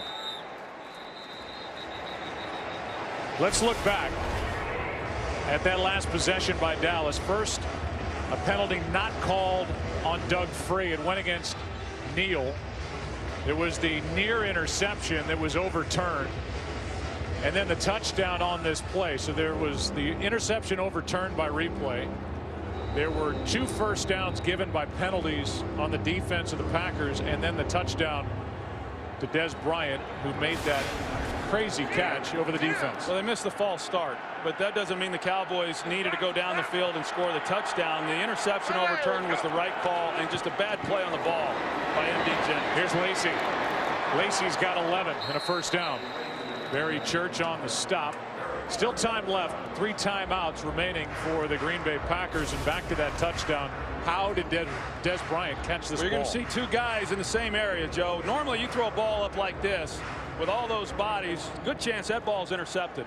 You know, and it was underthrown, but, you know, hey, you can do things. You take chances to Dez Bryant, believing that he's going to make plays, and he's done it over and over and over. But the Packers, that's on them, giving up the touchdown there on 3rd down. This is in the air and incomplete. By the way, that touchdown for Dallas was their first third down conversion. Came on third down. Romo made the play, and Bryant made the crazy catch. Now 2nd and 10. We saw him run the ball on first down. I know that you don't want to just throw it, but right now with just over 7 minutes to play, you're down 2 scores. You got to get some big chunks. Handed off to Lacy. He ripped off a 60-yarder to start this second half. That was a big chunk. Not here. A gain of 4. So third down coming up. Jarius Wynn on the tackle for Dallas.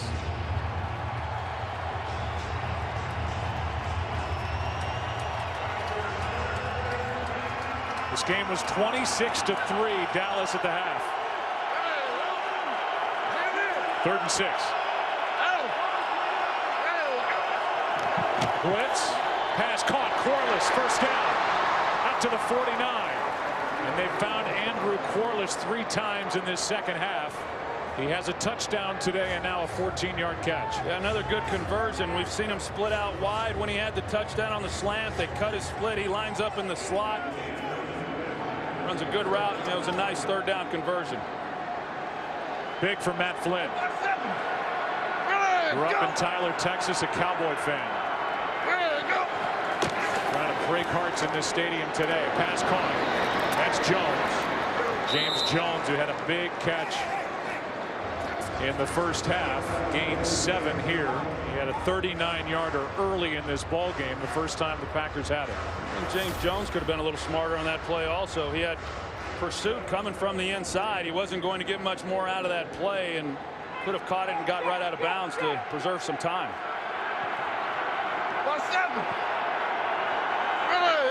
2nd and 3. Lacy.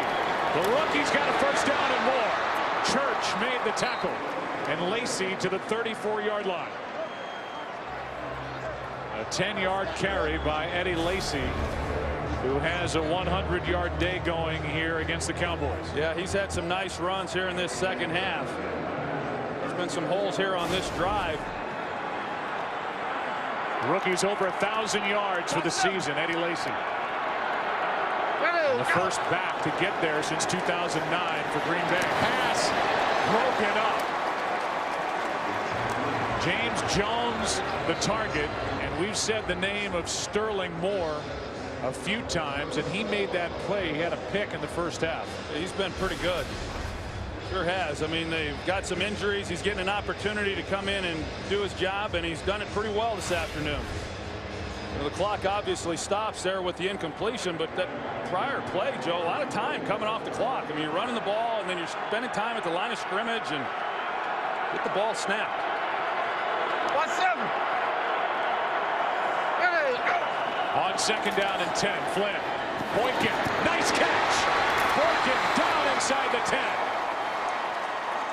Joe, we've seen Jared Boykin a few times in this game run really good routes, and you know, he's not the fastest guy, as I said, but look at the adjustment to the ball that he makes.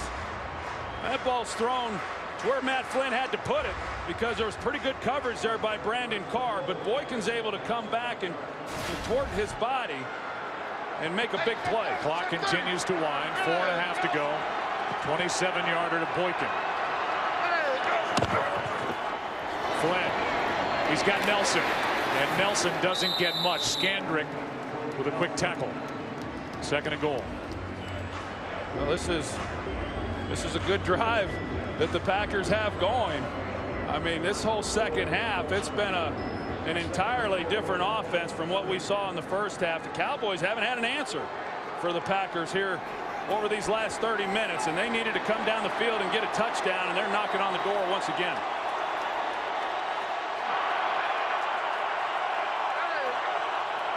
On 2nd down, Flynn comes back for the touchdown as he gets it to Jones. Looked right, came back to his left, and James Jones is in for the touchdown. Well, a good job by Matt Flynn. He's trying to move defenders. You see him in the pocket. He knew where he was going. He wanted to give the impression he was going to go to his right, try to hold the linebackers, but all along knowing he's coming back to James Jones on that underneath route. How about 4 second half touchdown passes for that man, Matt Flynn. Jones good from 3 yards out, just his 3rd touchdown of the season, and he didn't like the tackle by the rookie J.J. Wilcox as he grabbed him around the legs, spun him down, and that's why those two got up, got in each other's faces. This makes it a 5-point game. These two teams with so much history going face to face, nose to nose in Arlington. 5-point lead.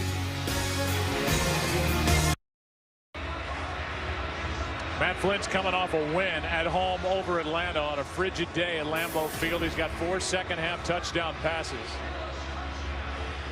This was a 23-point game at the half. Last time, Packers were trying to overcome that type deficit and got over the hump was an 82 against the LA Rams. Meanwhile, what's about to happen here, you have to think, is the Green Bay Packers going to have to prove that they can stop the run, and the Dallas Cowboys are going to try and continue to run the ball as they have done with success here in this game. The drive will start at the 20. Greg Kinnear is coming to Fox in a new show called Rake. If Dr. House was a lawyer, it would be this guy.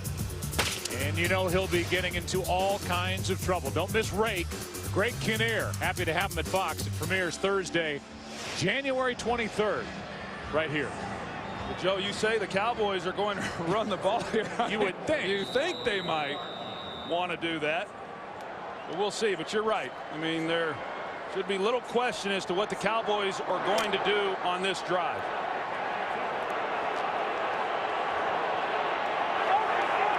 Cowboys are averaging over 7.5 yards per carry,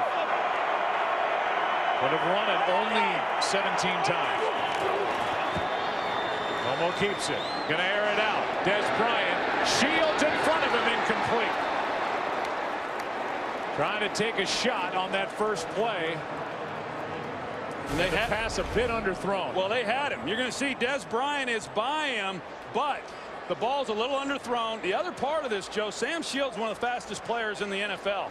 So if you don't drive that ball and really make Des Bryant go get it, Sam Shields is going to make up some ground, and he was able to on this play. And even with that, you know, when the ball's up in the air and you've got Des Bryant fighting with anyone for the football, you tend to think he's going to make the play. But Sam Shields recovered and, again, stops the clock. So they take a shot. For Dallas, good if it works, but it didn't. Romo trying to buy time, does buy time, and finally goes down inside the 20, and it's Mike Neal who made the tackle. A loss of 2. You give Tony Romo this kind of time, and he made a lot of it for himself. You better be really good then in coverage to plaster onto your receiver, and Romo just didn't have anywhere to go with the football. And I think Tony, rather than throw it away, I think he just wanted to keep the clock running, because at this point, you know, he had a chance to try to get it out of his hands. Timeout taken by Green Bay. It's their first. Kevin Green. He knows a little something about chasing quarterbacks. Yeah, he was the outside linebackers coach for the Green Bay Packers. Mike Neal, who is a converted defensive lineman, is the guy who made that play. The drive started with 4:17 to go in the game. It's been a 20-second drive to this point. They lose 2 yards on the play by Neal. It's 3rd and 12. Marco Murray had a big day when he had a chance to run it. 3rd down. Looks like the Packers are going to go with a 3-man rush. Now they bring extra. Pass is caught by Des Bryant. Ball is out. And they're going to say he was down. There is no fumble, and Des Bryant has a 1st down. Maybe his biggest catch of the day. And they ruled him down by contact. No fumble. We'll take another look as Shields makes the tackle. That's the right call. He had possession of the ball. That's what I initially wanted to see, is whether or not he had secured the catch, and he definitely did that. The knees down before the ball hits the turf and comes out. Mike McCarthy, the head coach of the Packers, looking up at the big screen, which you can't miss, with a challenge flag in his hand, but not throwing it. Big third down catch by Bryant. Now they run it with DeMarco Murray, a pickup of 4. Well, the Cowboys with just 2 third-down conversions. The first, as you said, being on the touchdown throw to Dez Bryant. That last one, just their second conversion, but what a great one to get. Now they look at Dez Bryant over on the sideline in this game. I mean, at halftime, we're milling around and wandering aimlessly in the back of the booth thinking, what kind of game, what are we going to talk about in the second half? All we've talked about is this incredible effort by the Green Bay Packers. It's been a great second half. Matt Flynn, you know, however this game ends up, he should be proud of the way that he came back. The whole team should be, the way they came back and played here in this second half. I think they're all going to be asking themselves, you know, what the heck was that in the first 30 minutes of this ball game, because offensively they just couldn't get anything going. But, you know, they were able to force the Cowboys to third down on that possession. Looked like they were in a great opportunity, and Tony Romo delivers to Dez Bryant for the first down. It was a 13-yard catch on third down and 12. As Troy said, only 2 third down conversions. They've been big. Last 2 times they've had it. 2 conversions all game. Matthews can't get the sack, but Shields has got the pick.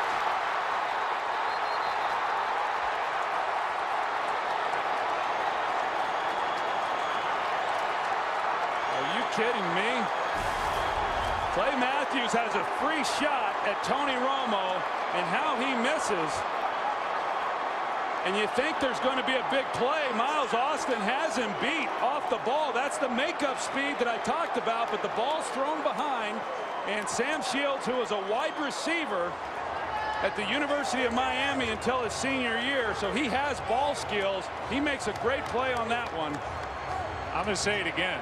I mean, it was 2nd down and 6 after a 4-yard carry on first down by Murray. And why the Dallas Cowboys refuse to run the ball in this situation, it's inexplicable. The interception has given Matt Flynn the ball in midfield.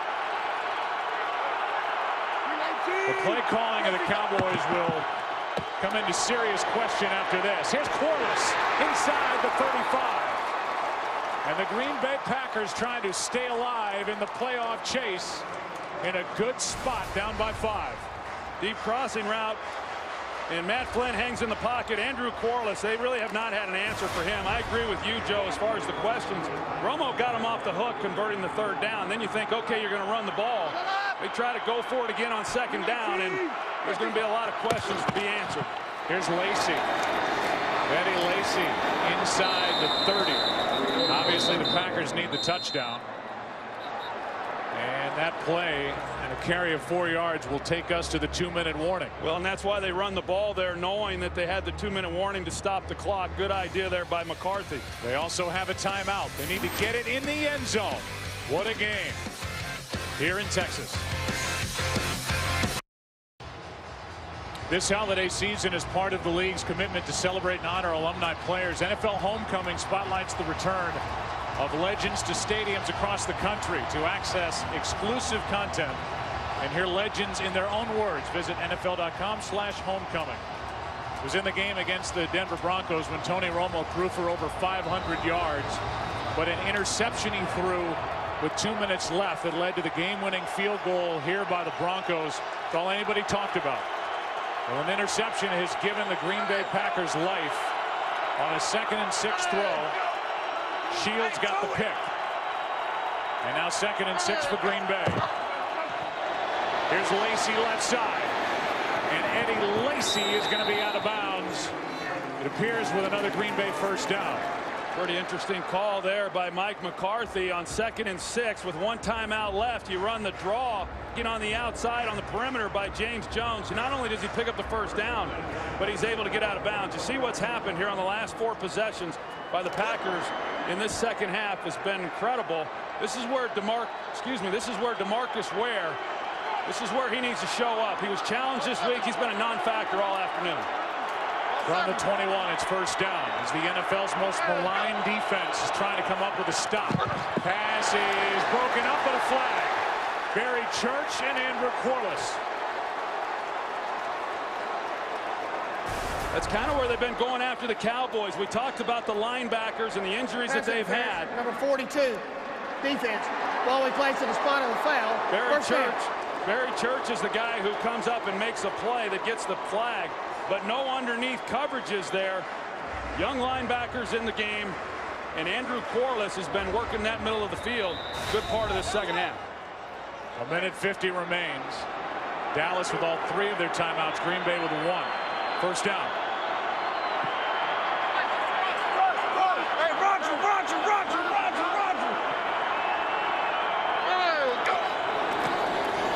Here's Lacy. Eddie Lacy. The rookie got inside the 5.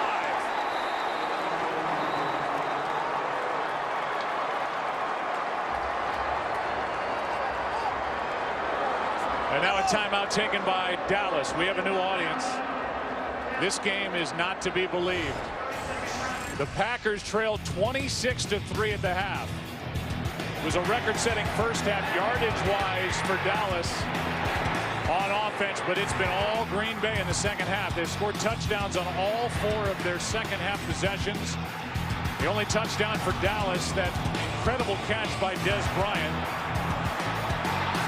But the Packers have outscored the Cowboys 28-10 in this second half, and there's the most recent play, the interception by Sam Shields, his 3rd of the year, none bigger. Packers trying to hang on in the playoff chase. Started the day a half game out in the north, and the league's last ranked defense is backed up. 2nd and 1. I would anticipate Eddie Lacy again right here. Instead, to the air. Jones overthrown. Bad call, though, there by Mike McCarthy, going with play action, 2nd down, 1-on-1 outside. Give him an opportunity to get the touchdown. Not there. You've got 2 down still to pick this up. But it does stop the clock. And Dallas is defensively now thinking along those lines. They used 1 timeout on defense. If McCarthy's team can get a touchdown, they would go for 2.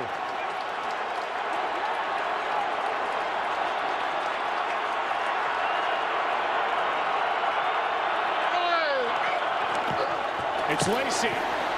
Eddie Lacy can't get in, but it's a first down. Yeah, that helps them, Joe.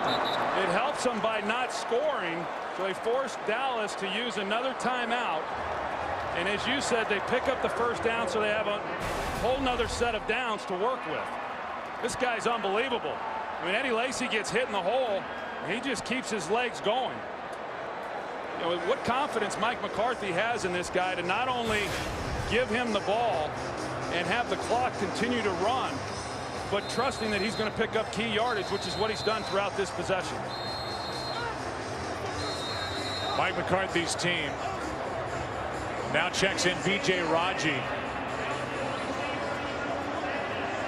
He'll be a lead blocker on a 1st and goal play from the 1. 5-point game, a minute 34 remaining, and only 1 timeout left for the Dallas Cowboys. You know, right now you look at it from the 1-yard line and you say, you really want to score on this first play. Hand off to Lacy. The rookie's in for the touchdown. And the comeback has Green Bay on top.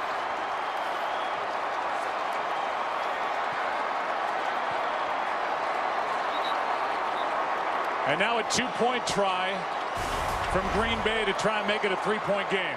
Yeah, they come back and you know, so much for maybe not wanting to score on the first play. They give the ball to Eddie Lacy. They bring in B.J. Raji, and he goes over the top for the touchdown. This 2-point play right here clearly is a huge play in this game. If they're able to come down with it, make this a 3-point game, they're at least then looking at overtime if Dallas just settles for a field goal.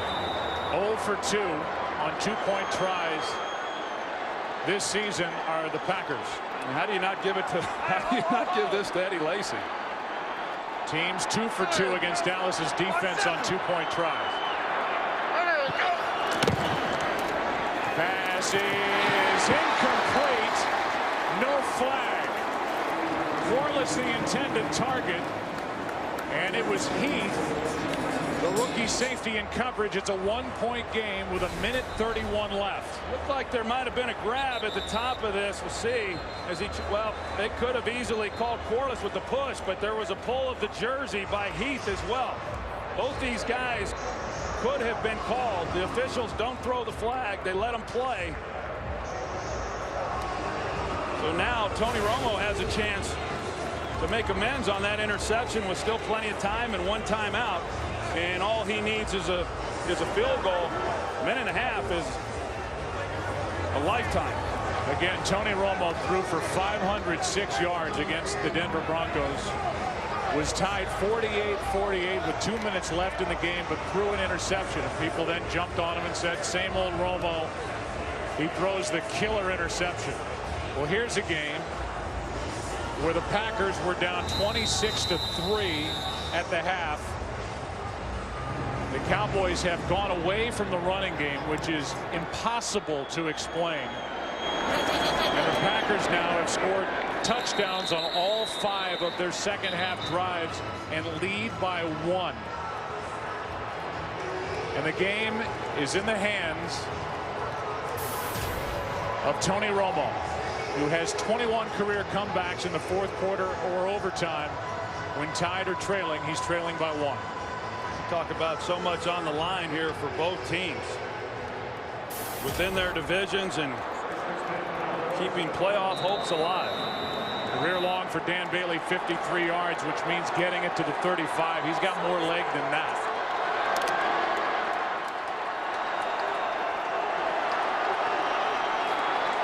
Here we go.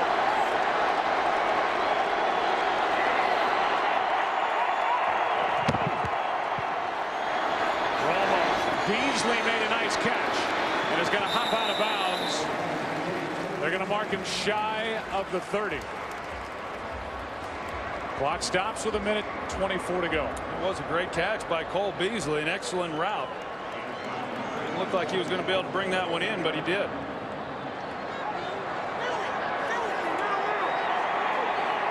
He was awfully close to picking up first down yardage. They marked him a yard short of it. From the 29, passes incomplete. Tramon Williams, he thinks he had it. He sure does. The call immediately was that the ball hit the ground. We're inside 2 minutes. That would come from the booth as far as a challenge. His reaction, Joe, this will be interesting to see what happens on the play, because the other one that they overturned, he didn't look quite so confident. This one, he immediately comes up and acts as though he definitely caught it, and so they'll take a look at this one upstairs. Green Bay wisely called a timeout. They shouldn't have to do that. That looks like a good catch. It looks like an interception to me, but anytime you're in 2 minutes, inside of 2 minutes on a play like that, how do they not shut the game down? That's inexcusable by these officials in the replay system. Meanwhile, Green Bay this will ball, not be charged a timeout. The buzz came prior to it looks like a clean interception all the way. We will review the previous play. We haven't seen anything on either one of those 2 replays to suggest that was not what could be a game-ending pick by Tramon Williams. We'll get the call when we come back. We're going to get the call after the booth review. The officials claim that they are going to give Mike McCarthy and the Packers a timeout back, that they did shut down the game because of this for the booth review, and this looks like an interception all the way, which would in essence end this game. Yeah, he came out of this, Joe, and immediately he was asking for a review. Clearly it has to happen from upstairs, has nothing to do with Mike McCarthy, but you could tell by his reaction that he believed that it was a clear interception, and by everything that we've seen, it was. Now here's what happened on the play. This is when he was short of the first down, but on the interception, Cole Beasley pulls up. It was a trap defense by Tramon Williams. Tony Romo's expecting him to stay on the route, stay on the move. He pulls up, which isn't necessarily the wrong thing because of Tramon Williams playing the coverage he was, but a miscommunication is what led to that. Here comes the call by Walt Coleman. After reviewing the play, the receiver had two hands under the ball, completed the catch, rolled over for the interception. And the Green Bay's ball, 1st and 10 on the 32-yard line. Please put 1:22 on the clock, please. This is going to go down as one of the worst defeats in the history of the Dallas Cowboys. And again, I go back to play calling offensively, not running the ball when they had the lead, when Green Bay showed they couldn't stop the run. I think it goes back to that sequence, that possession right before the end of the 3rd quarter. 3 consecutive passes. The 3rd one led in the sack. Packers get great field position, but that's when it really began, and it never got any better. The season is not over for the Dallas Cowboys, and it certainly isn't over now for the Green Bay Packers with this come-from-behind win. They trailed 26-3 at the half. And finally an exhale from Mike McCarthy. They're at home against Pittsburgh, then at Chicago. Des Bryant has left the field. The Dallas Cowboys, meanwhile, are at Washington, taking on Kirk Cousins. And they racked up yardage today at Atlanta, and then at home against Philadelphia. The Dallas Cowboys have to wonder what just happened here in the 2nd half as the Packers just continually pounded the ball in. Well, Joe, there's games that, you look back on and you're disappointed that you weren't able to win, and there's a play here and there. And this one, really, it's hard to explain. I mean, the Packers, hey, give them credit. They went down the field and they came away with touchdowns. A great job there in that 2nd half. But the management, the clock management by the Cowboys, about as bad as I've seen. The Dallas Cowboys gave up touchdowns on the first 5 possessions for the Green Bay Packers in this half. And for Dallas, their worst defeat as far as a comeback is concerned was 24 years ago against Detroit, when the Lions came back.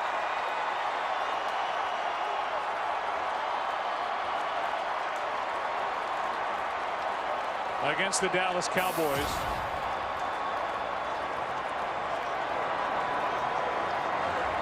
It was a 24-point comeback then. That was 2 years ago against Detroit. Tony Romo and this offense, a lot of explaining to do with regard to the play calling. This, a 23-point comeback and a 1-point win for Green Bay.